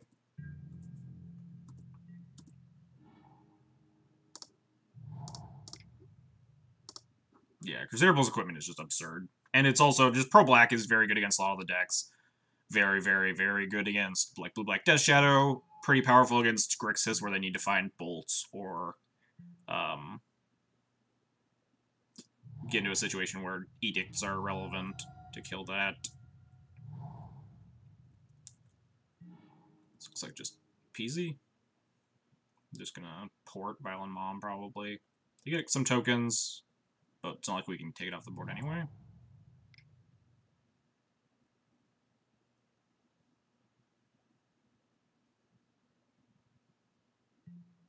Yep.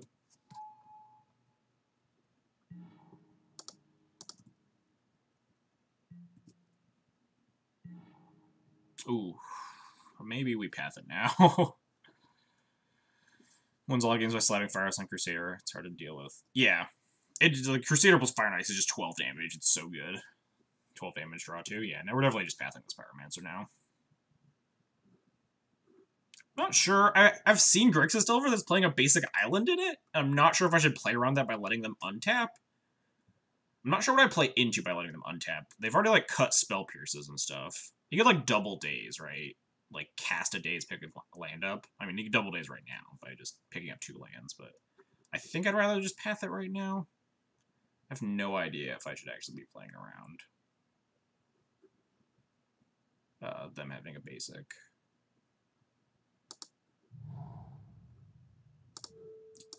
Let's find out. Because if Lewis CBR is doing it, then I should just be playing around it forever. Bolt is super good against Force. That's kind of obnoxious. Force pitch days, sure. Yeah, Bolt is good against Crusader, that's for sure, but not a lot of decks have a ton of Bolts. Delver has a bunch. Grixis has, like, a couple. And, yeah, everything in your deck gets bolted. They pitched the days, so maybe we can, like, councils? No, never mind. Maybe we could council Judgment of the Young Pyro, but that's going to be a ways off. My opponent's going to run away a little bit with this Pyro. Hopefully we don't fucking die. Oh, god damn it.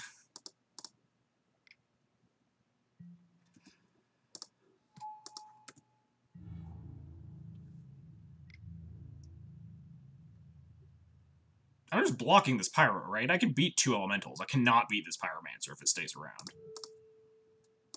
Unless his last card is, like, True Name Nemesis? That seems like kind of insane. Block that shit? Yeah, that seemed a little bit weird. Grab Sword of Fire and Ice here, just in case there is a true name in my future. We do have Judgment for the true name though. People keep attacking into my Mother of Runes with their things that I would definitely trade Mother of Runes for lately, and I don't really know why.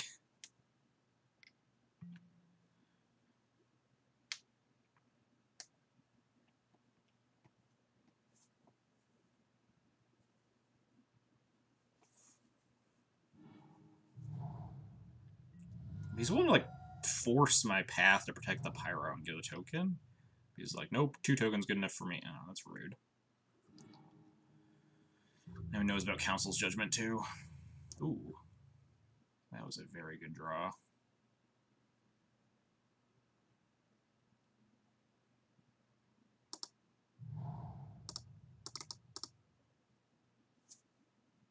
Please don't daze. Nice. Please don't bolt. Nice. Now I think I'm just gonna grab Skull. GTA's not super good. If they have like a true name, Skull's just at least better, I think. Also, I'm almost a casting Skull if they kill, assuming they kill my Stoneforge. Yeah, let's grab Skull. These are my favorite cards since I was 10 or something. I didn't even know the real magic rule. Mother of Runes. Oh yeah, Mother of Runes is sweet. Mother of Runes was like one of the first cards that like my casual play group, when I was first getting back into Magic, we discovered Mother of Runes. We're like, this card just feels really, really busted. And then we slowly delved into like, oh wow, yeah, there's whole formats, and like Mother of Runes is really busted.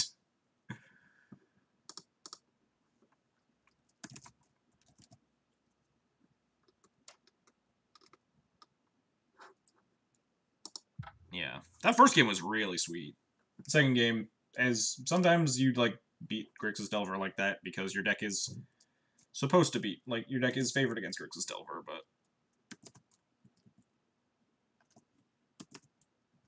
also sometimes they just Delver you. Like if my opponent like kept that young Pyro and we didn't, like they forced my removal spell and they like bolted my Stoneforge or something, and they didn't like attack the Pyro into the Mom or anything like that, then like those are the games that you get Delver and you die. But a lot of the games are gonna break like that, where you get like Stoneforge value, Flicker Wisp, like just kind of grind them out.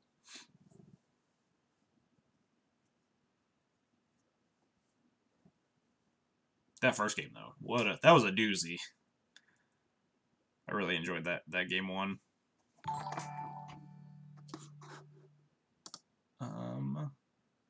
Elite, thanks for the follow. I appreciate it.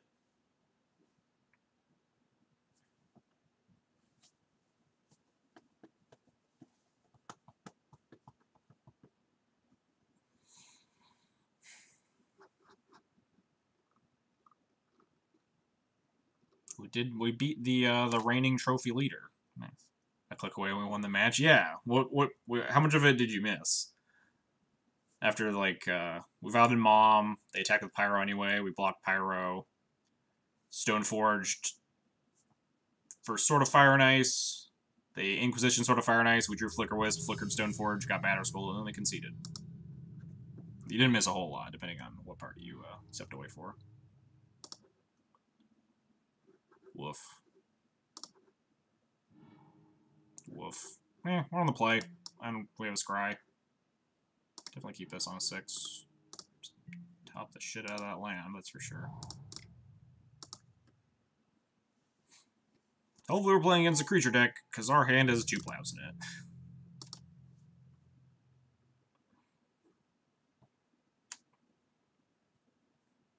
We plowed Pyro and they force pitching Daze, yeah. Then they like abraded my Vial. In response, I Vialed in Mom. They attacked with Pyro anyway. I blocked the Pyro with the Mom, and then, yeah, I explained the rest of it. Or we pathed the Pyro, not plowed, but very minor nitpick. Well, this is bad. Because if this is Delver Inquisitioning me, that's not bad. But this is like Grixis control, and they just take the Thalia, we're just fucked.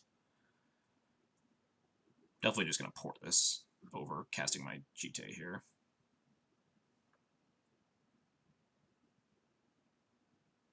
If they don't take the Thalia for some ungodly reason, I think I'm still porting, because then I'm afraid that they're just gonna they'll take the GTA and then they're gonna like daze the Thalia.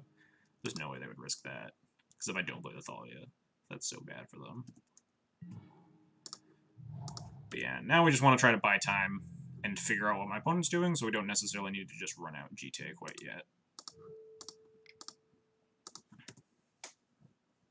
I feel like draw a 2-drop, maybe we run out of GTA. So we can try to equip.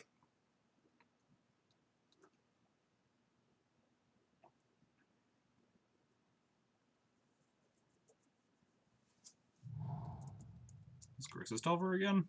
Could still be Grixis Control as well. Nope, Grixis Delver. Alright, well, we have Plow GT. That's good.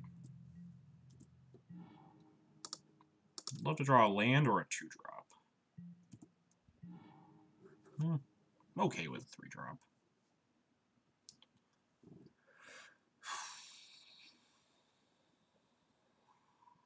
Man, I'm kind of bummed if they true name me. What are this deck's tough matchups? Fast combo, creature-based combo. It's like, of the top decks in the format, like, Elves is really, really bad. Grixis is definitely unfavored. Sneak's kind of even, leaning towards unfavored. Like, yeah, Goblins is bad, but these decks are like less and less popular as we recite them. And I think we're just gonna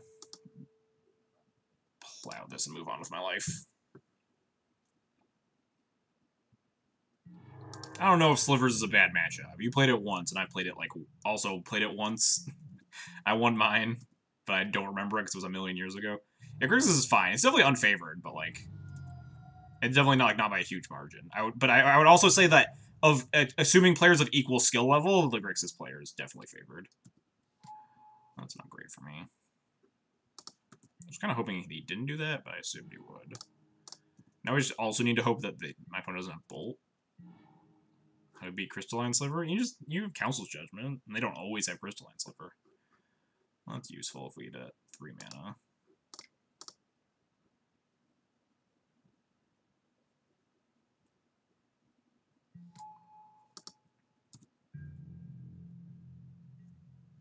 My opponent always had it. Yeah, I mean, and sometimes they do always have it, and they, like, wreck you.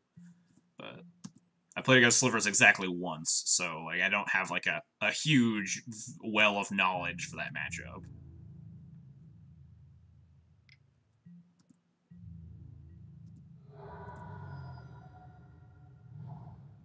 Well, that's just rude. Wait, no, I can just save it with Flicker West, never mind.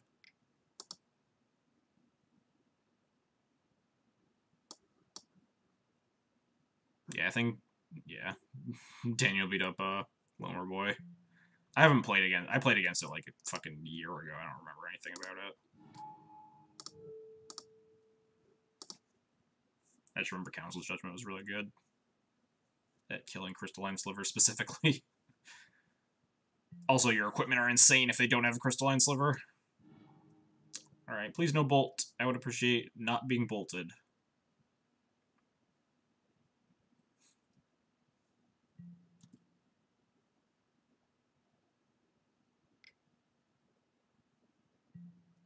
Appreciate you not having Lightning Bolt, opponent. Please don't do it. It'll make me very sad. They should have done that Wasteland end step right. Yep, definitely. They probably just weren't thinking of the Flicker Wisp thing.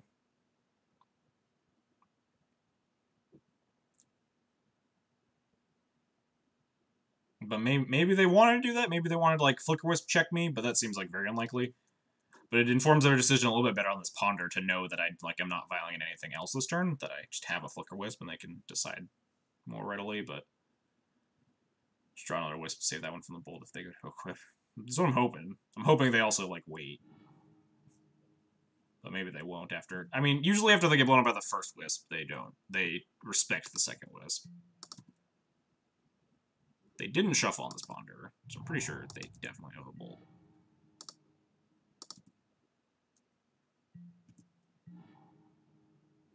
man. I definitely want to play this Thalia too. I'm just gonna quit this and get bolted. No respect for second Wisp. Jesus. These opponents these days.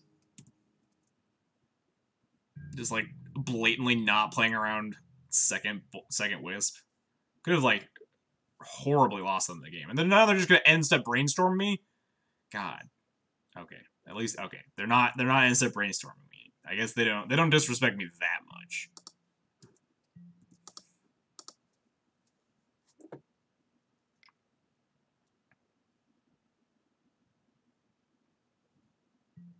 Good. Thank God. My opponent has at least a tiny sliver of respect.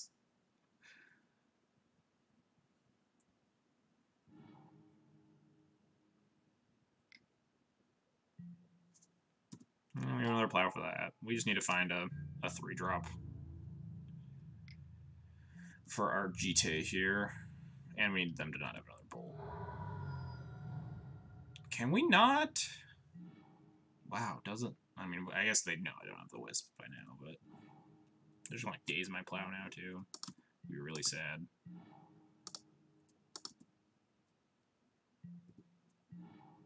Yeah. They can't daze my plow now.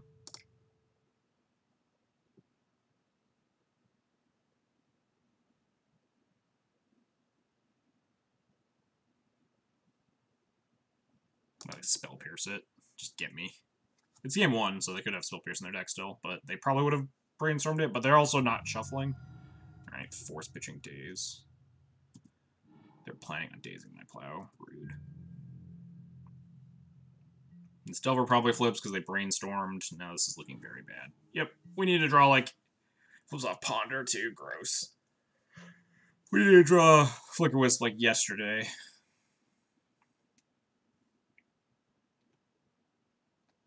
Going to 8 here.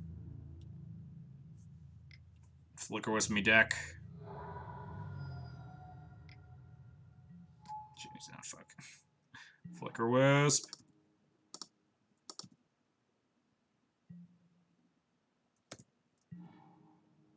Yeah, blocks a Delver.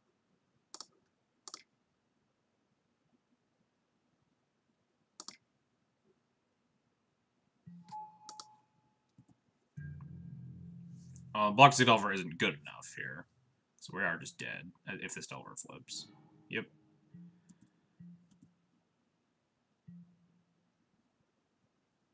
Now we're just like stone dead. Yeah, because the Delver flipped. They just put me to 2 and then no card I can draw. Unless I had a 3 to Violin here.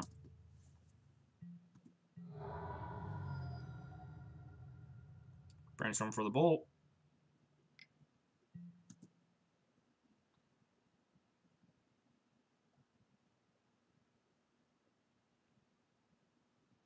Maybe. Bolt me. They're boss, I'm sure.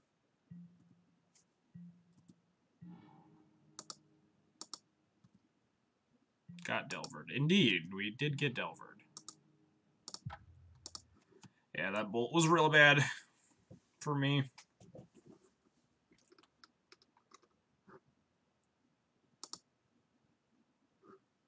Sometimes they deploy a threat and kill and counter all your things, and then you die, and that's what happens when you... That's how you lose to Delver. Masterclass in both winning and losing to Delver today. Like, the new Lavinia is does enough to warrant a Tundra tax version? Probably not. I'm interested in testing blue-white taxes. It's very likely not good. Oh, did I disconnect? I was gonna say welcome to the chat room again. Whatever. But it's definitely not enough on its own. But, like, there are a couple blue cards that would be neat to play in a Taxes shell. But I don't think Lavinia specifically is enough. If Lavinia was enough to warrant trying blue-white taxes, then, like, Teague would have been enough to warrant green-white taxes, I think. Because the cards do very similar things in a lot of the matchups. And Teague's definitely not a good enough reason to be playing green-white. Notably, Lavinia is better against Omnitel than Teague is.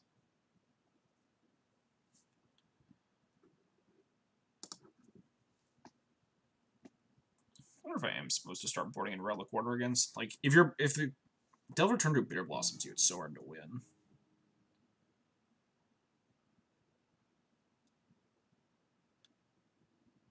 What's with this Phoenix deck? Landon is playing against Lewis right now. Oh yeah, so I played against the Phoenix deck. Apparently, like, there are a couple people on Twitter saying it's, like, insanely broken or something. Which I definitely don't think so, but it might be good.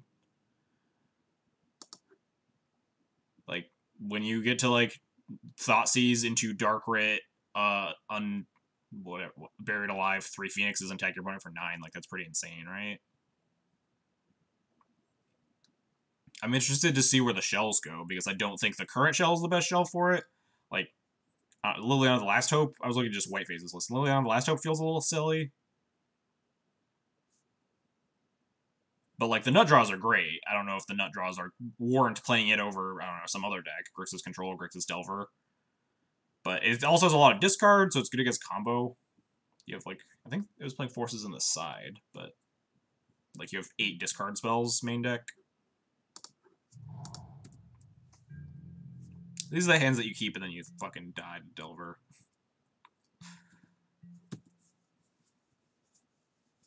I'm definitely plowing over Thalia-ing if he just goes land Delver here. Or they go land Delver here. Don't want. I could play my Thalia around Days. And play the plow around Days, yeah. There's merit to, like, trying to plow untap Thalia-ing, but that's so bad against Dazes that I think I'd rather just go to my turn, play land, plow the Delver. Next turn I can play Thalia with Caracas, too, to play around Days and also protect it. Subscribed to Twitch Prime for 2 months in a row. I thought I was 3 years. You've been subscribed to me in real life for 3 years. That subscription's free, though. Thank you for your continued support, Aisha9. Thoughtseize, that's mean.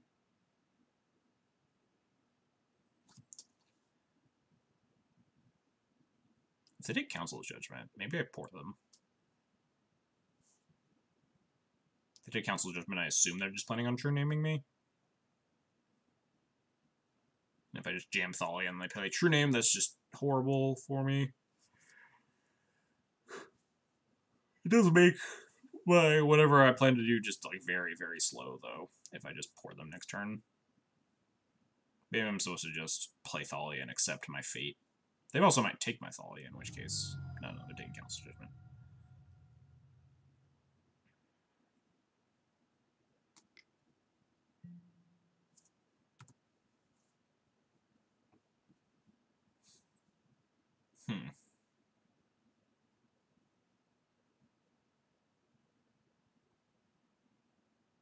But yeah, anyway, back to the Phoenix deck. I thought I saw Landon on Twitter today say that, like, it was super busted or something. Double Wisps, which means I dislike my opponent playing True Name less now. Like, if my opponent just taps out for True Name, we just have multiple Wisps that they have to bolt through. So I don't hate just doing this instead.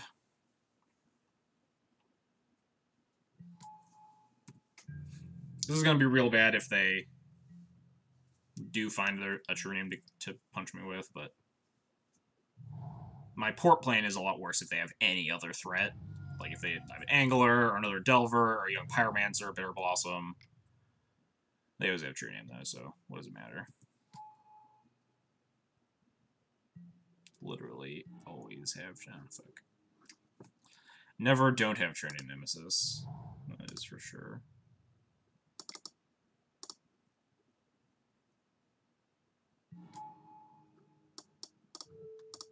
I'm gonna port over, protecting my Thalia. My opponent wants to kill my Thalia instead of my Wisp.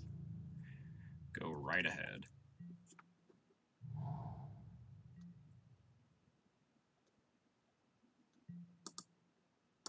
Hard to beat Grixis Delver when they're always drawing their True Names.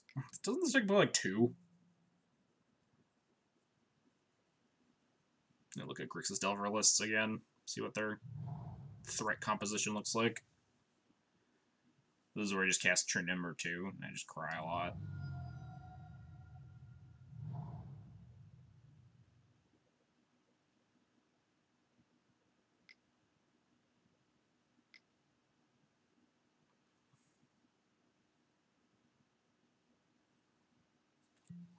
Alright, young peasy. I can try to race with double wisp, see how this goes. Oh, that's scarier.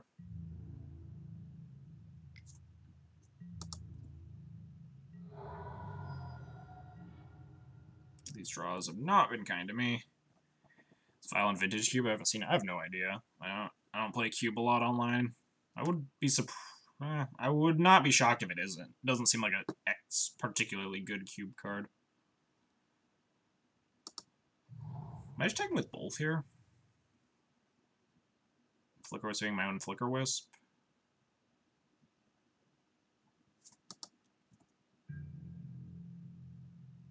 Yeah, I'm attacking with both.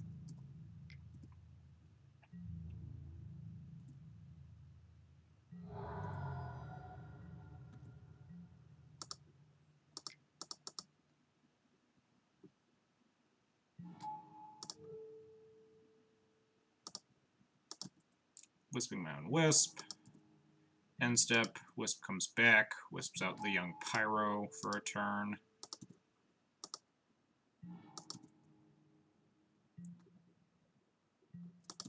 So let's Delver trigger resolve first. Maybe inform my porting decision. Hopefully they're just trying to land.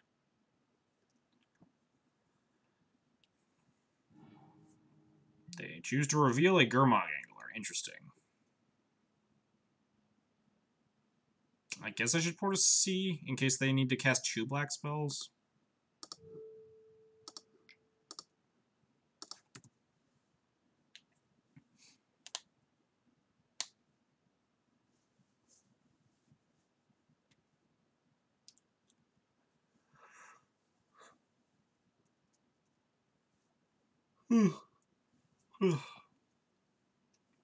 We have Thalia Caracas to block Gurmogs, and we get another hit in for 6 here, hopefully, with Wisps. As long as they don't have a Bolt as one of their last 2 cards. They're just gonna, like, Fork Bolt up my Wisps, I'm just gonna weep uncontrollably. Or, like, Dreadnought me, Electrickery, whatever that 1-drop sorcery that's always overloaded Electrickery is. All things that could happen. That I don't want to happen, but probably will. Sulfur Elemental me here. I'll Snap Concede to Sulfur Elemental. Or overloaded Electrickery. Braid? Alright, I'm not going to concede to a Braid. It's definitely not good for me, but... Yeah, now they can tell like a Braid into Angler.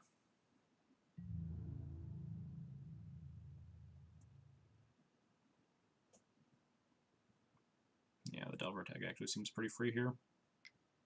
Doesn't change the clock though, right? We go to 13.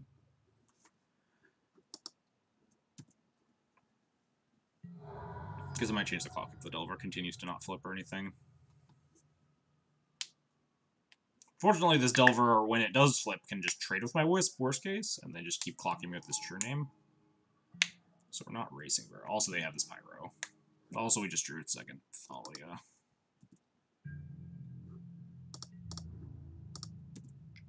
Yeah, we're probably dead here. Shit happens. This is usually how you lose. Mostly the True Name was like the worst part of their draw for me here, but like if they just like play a ton of threats, and they flip off of a Braid, yeah, we're fucking dead as shit.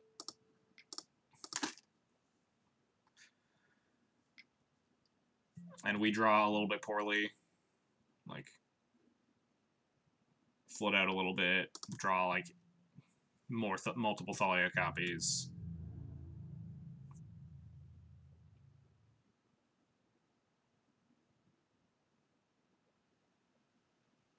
Like turn them all sideways. Maybe leave the Pyro back, but probably not.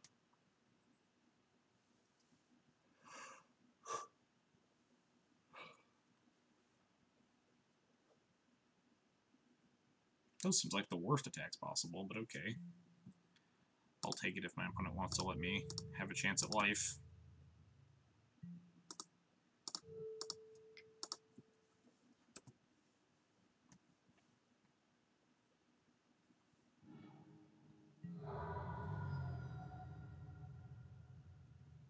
course, my opponent has a Braid to kill the Wisp, so we can't just draw, like, Sword.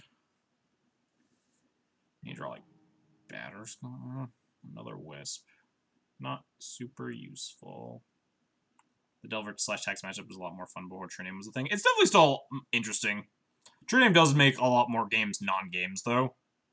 But True Name by itself isn't really hosing me that badly. I think I said the opposite before, but definitely not true. Taking it back. Like, they've overwhelmed me with a lot of threats. If this was just another Delver, like, yes, we could block it, but, like, we're definitely on the back foot here. They have a removal spell, they have, like, 4 creatures in play, Upgrade gives them an elemental here. If this True Name was just another Insectile Aberration, we'd be losing this game about as badly. We could definitely have, like, tried to be on a more defensive plan.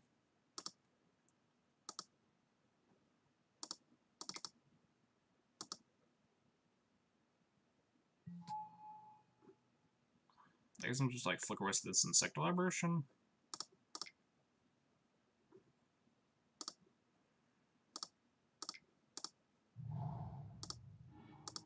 Oh, nope. Wrong one. He's just gonna braid my Flicker Wisp, though. But this lets him, like, not trade with my Flicker Wisp and braid my other thing.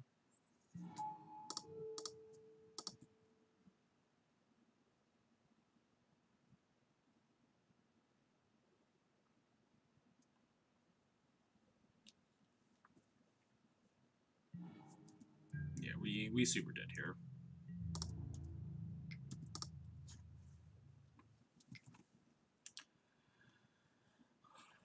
A braid.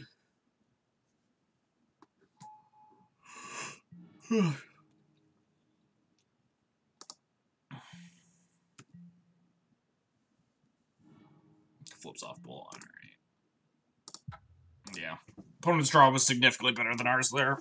That did not quite work out. And that's how you definitely lose to Delver. And it usually involves True Name Nemesis. Matchup is good, but not great. It involves True Name Nemesis, or it involves them snowballing with multiple threats. Because usually you don't have that many answers. Like, if they go Delver into Pyro into, like, Gurmag, Cantrip, Bolt your thing, or whatever. Or, like, Delver into Daze your thing, Bolt your thing, Gurmag Angler, True Name Nemesis. Like, they just, like, overload a lot of the stuff that you're trying to do. But generally, you're going to take the longer games. Like, if they don't play a lot of threats, you kill one. Maybe they, like, bolt a couple of your things, and you, like, both sit there for a while at parity. Then you're usually favored in those, because your cards are just better. Like, Stoneforge is just insane if they can't answer it. Record that last game. This hand sucks. This hand also kind of sucks, but it's definitely keepable. With a Scry and a Vial and being on the play. And scrying into a white source.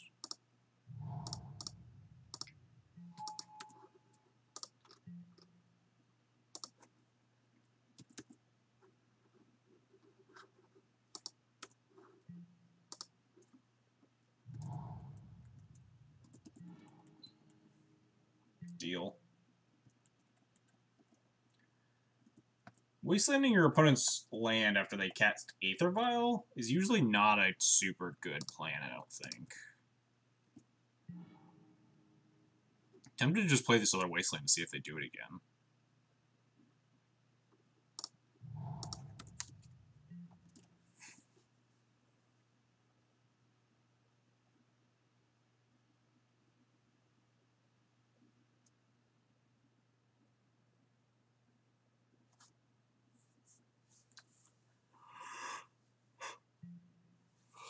Are they lands? Is that why they did it? Could be 4-color Loam as well. Oh, Eldrazi, right? Mono White Eldrazi?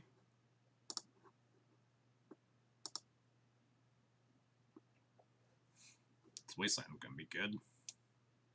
Oh, Soldier Stompy. Wait, Soldier Stompy doesn't play Mox Diamond, right?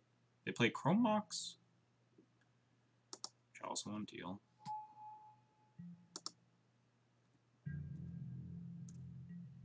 The name's Soldier on their Cavern, though, so they have to be Soldier Stompy, right? But why are they playing Mox Diamond and Soldier Stompy?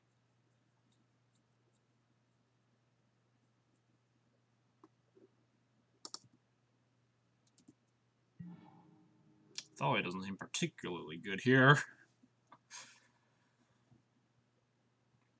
I have 4 cards left in hand. I think I like Wasteland. Puts me to the point where my Stoneforge is really bad, but we have like a lot of useful things here.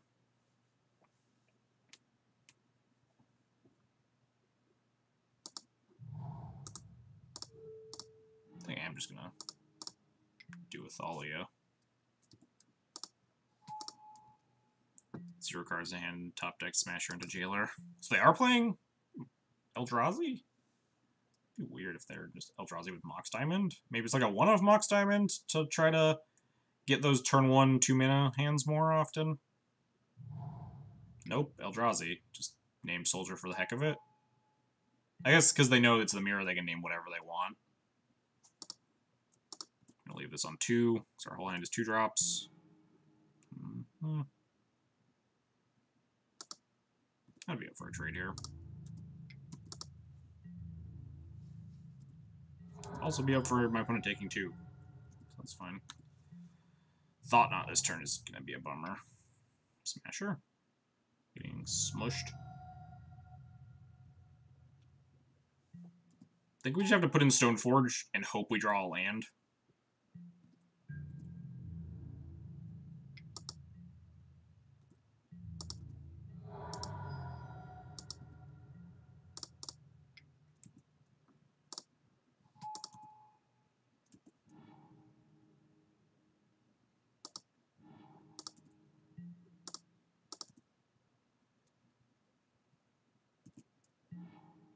Fuck. That's certainly not good. Install for a little bit, though, with, like, we can recruit a Wisp. Wisp out the Smasher or something. Or even recruit a Jailer might actually help more. Just Jailer the Smasher. My opponent doesn't just, like, second Smasher me. Wow. Loner Boy was not kidding. The opponent runs hot, they run hot.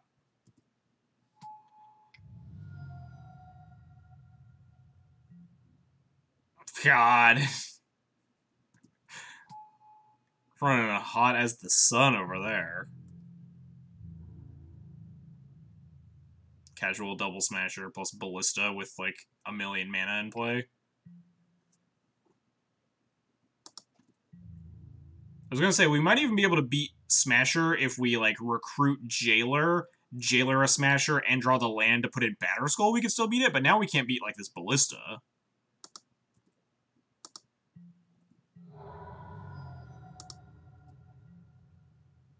Yeah, we're just super fucking dead.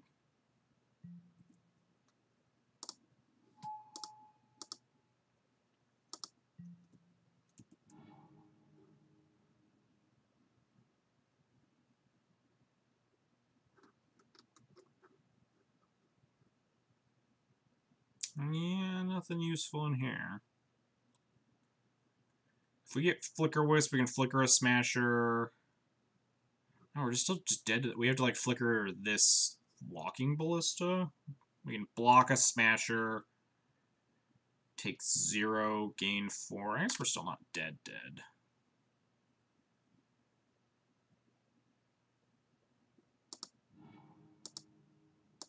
I think we're pretty much dead, though. We need to, like, draw land into drawing another Flicker Wisp. Yeah, okay, now we're dead. Yeah, we did make the conscious decision to Wasteland them on turn 2 or whatever. When I was like, it's specifically bad with my Stoneforge Mystic, but against these, like, relatively inconsistent Stompy strategies, it's usually fine to, like, Wasteland them kind of aggressively.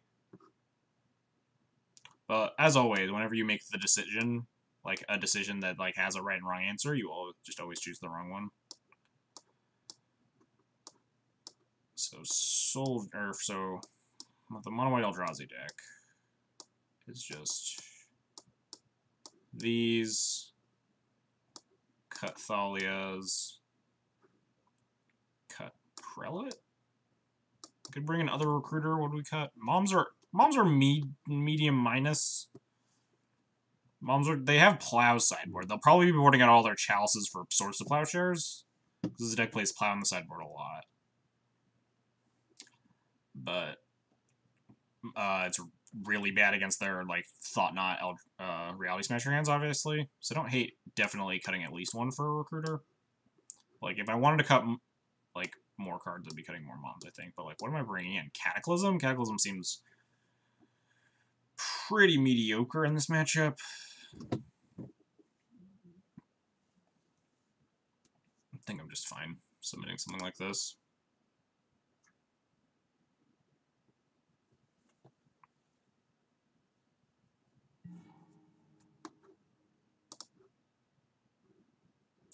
This hand is aggressively medium.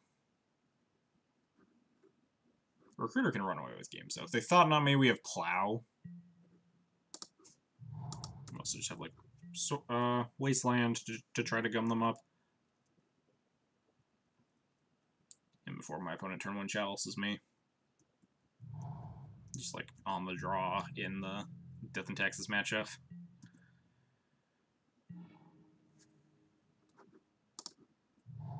Just gonna run out of 1/1 Ballista here.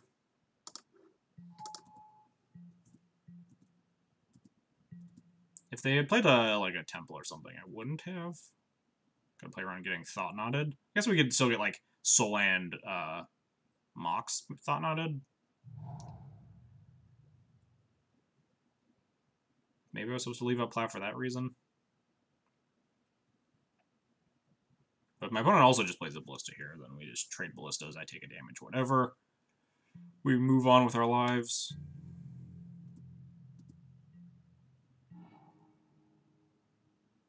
Man, I awkwardly really want to revoke our Walking Ballista here. Which is just not a good plan at all, but I don't want to tap out for this Recruiter, because next turn is their Thought Knot turn. If they have a Soul Land. I guess if I just like plowing their Thought Knot, then I guess recruit for something that they want to take, right? If I recruit Waste him and revoke Mox Diamond, I don't hate that plan.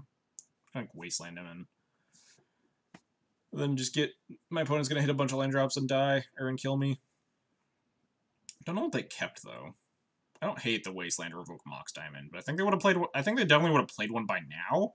And Revoker is one of the best cards you have against Walking Ballista, which is a very threatening card. It's just really awkward because I have one in play.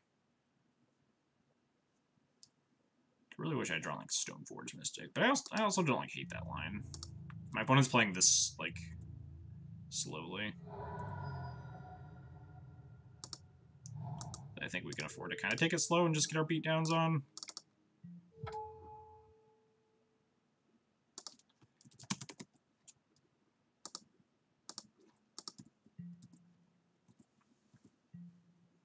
If my opponent just goes like land Ballista here, then it gets kind of awkward. Because then we have to play the Walking Ballista chicken game.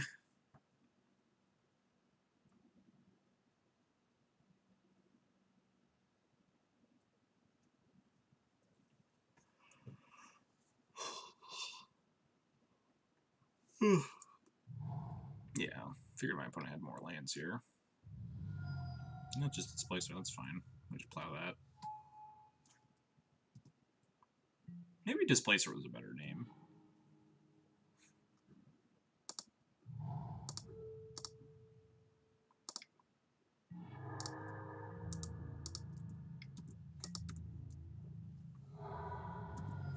I kind of forgot Displacer was in their deck. I totally forgot about Displacer too, though. It's all good. So now I dig my Recruiter, which is unfortunate, but we have Ballista and 4 mana for it. I'm gonna trade our board and all of our mana for this Thought Knot here, and they have 5 cards. Oh, that's never mind. That's way fucking better. What am I Stoneforging for? Batterskull? Batterskull's probably fine, right? It's like very hard for them to be Batterskull. Let's have another Thought Knot. Which, if Lomerboy is correct, they almost assuredly have another Thought Knot. Yeah, I think Skull's the best. Even if they just like Smasher me, Skull plus another thing blocks, and we can pick it up and put it back in.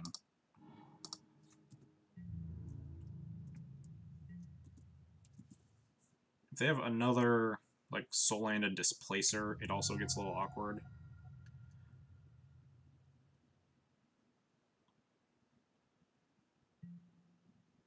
Jailer. We can cast Batterskull. Also, we can't take Monarchy. Are they targeting my Ballista? I guess that makes sense, because that just takes it off the board forever. And I can't ping down the Jailer or anything. Just ping their face here. Jailer's definitely beatable. They get to draw multiple cards, though, which is not the best. We need to take that Monarchy from them as soon as possible, ideally.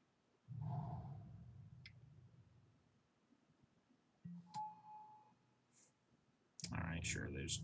they have Ballista with 9 million mana. That's not great.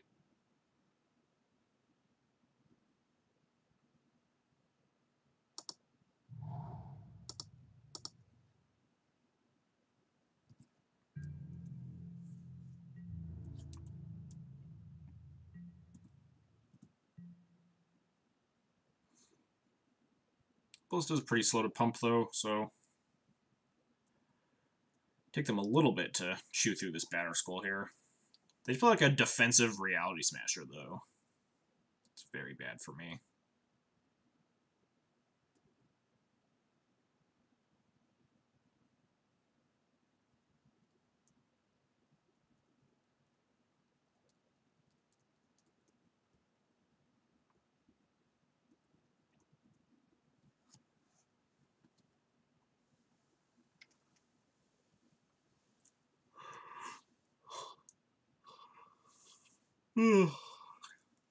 Why not port? Oh, right. Yeah, I wasn't thinking.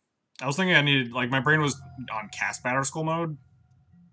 Yeah, this is, oops. This is my own fault.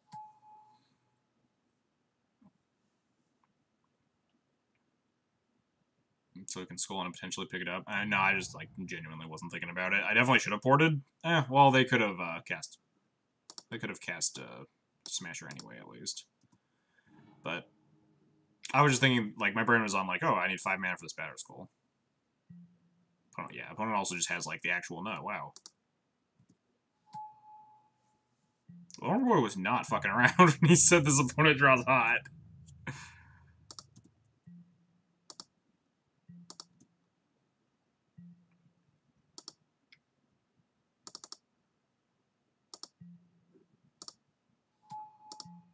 Maybe we'll top deck, like, Jite or something. Nope, we'll just draw land. Cool. Cool beans.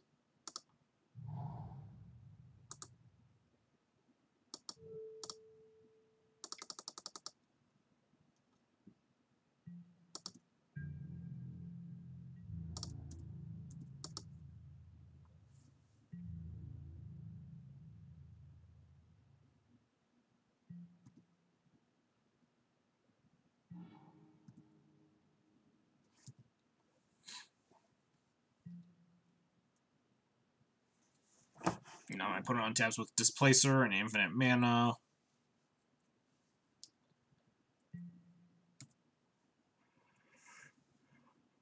We might just be dead, right? If they have another Smasher. That's 9, 10, 11, 12, 13, 14. No, they're one off lethal. They could have Smasher plus a Ballista for 1. Oh no, then they can't displace my Stoneforge and attack me.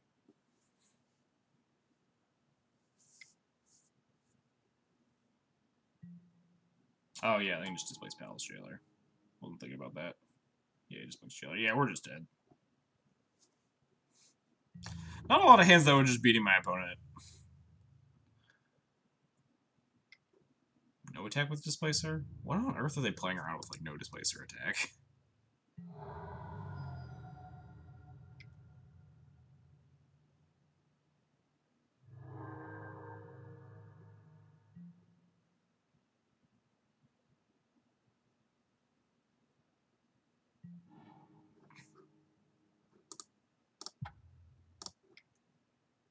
Opponent was trying to cast something in my draw step. Whoa, no, I don't want to concede anymore. What were they casting? No, come back, opponent.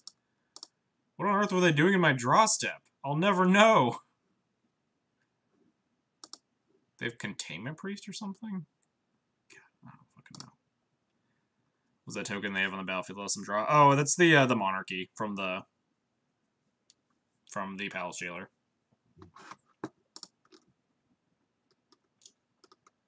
I've played against the deck once before, semi-recently, so it should be on the spreadsheet somewhere. Twice in total. Now 3 times. 8. 1 and 2 against it. Holy shit, you get to draw from that? Yeah, but you get to take, like, your opponent can take the Monarchy from you if they attack, if they connect with a creature and hit you. You to take the Monarchy back from them. So it's not like you just get a personal Howling Mine for the rest of the game. Like, if I hit my opponent... Oh, they were blinking Thought-Knot with Displacer? Oh, yeah, that's fair. That's just what they were doing. That makes a lot more sense.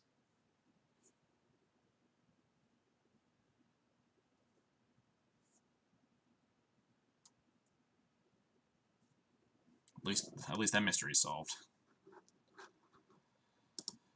So we 3-2'd. The old 3-0 into 3-2, which is, you know, not the best, not the worst. But that matchup, I don't know. I definitely have not played that matchup enough to ever have, like, figured it out. Play another league? Oh, no. I should go back to play. I used to play double leagues on Fridays, but then my work started doing mandatory overtime, so I had to, like, work on, like, one day on the weekends, so I wanted some more free time, but we just got off of mandatory OT, so I gave my weekends back, so maybe I will play another league. I don't know. I also am really hungry and I need to go make food. I'll try to figure that. I need to, like, figure out my schedule more, I think, before I play another league. Who's online? Someone online for me to host. It's like someone played Legacy. Last time I played a second league was because, like, there was no one streaming Legacy and I couldn't host anyone. And chat talked me into it. Oh, hey, Lewis is streaming. I bet my game was actually my game was on.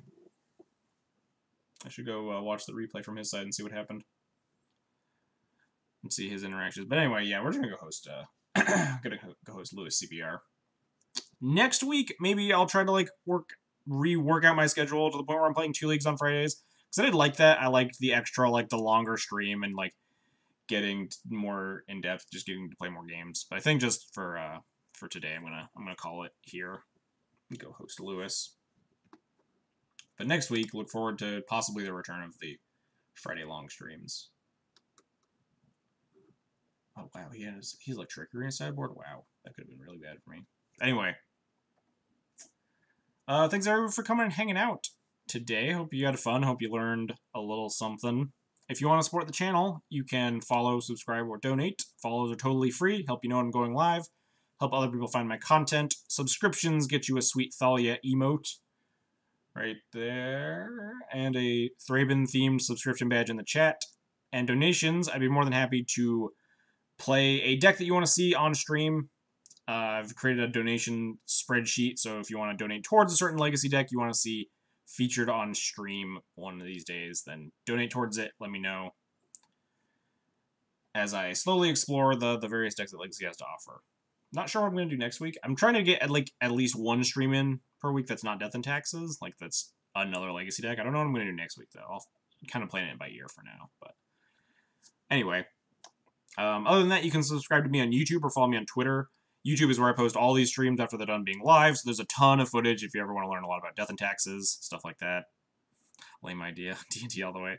I also love D&T the most. Most of the streams here will always be D&T, but I like learning about other decks in Legacy. It also helps me more as a D&T player. It helps me because understanding how your opponent's deck works, especially like if you playtest against Death and Taxes, understanding on your opponent's side what's going on helps. You learn a lot from it. But I will always truly be a Death and Taxes player, Death and Taxes streamer, and more of my streams than not will always be Death and Taxes. But anyway, I said YouTube. I don't think I said Twitter. Anyway, Twitter is just where I post when I'm going live, like if there are changes in my schedule, other Magic-related stuff, other non-Magic-related stuff. Anyway, that'll be all today. Hope you had a good time, everybody. And I will see you all next week, since we're finally back to a normal schedule after winter break. Be back to streaming on my normal time on Monday. Have a good weekend, everybody.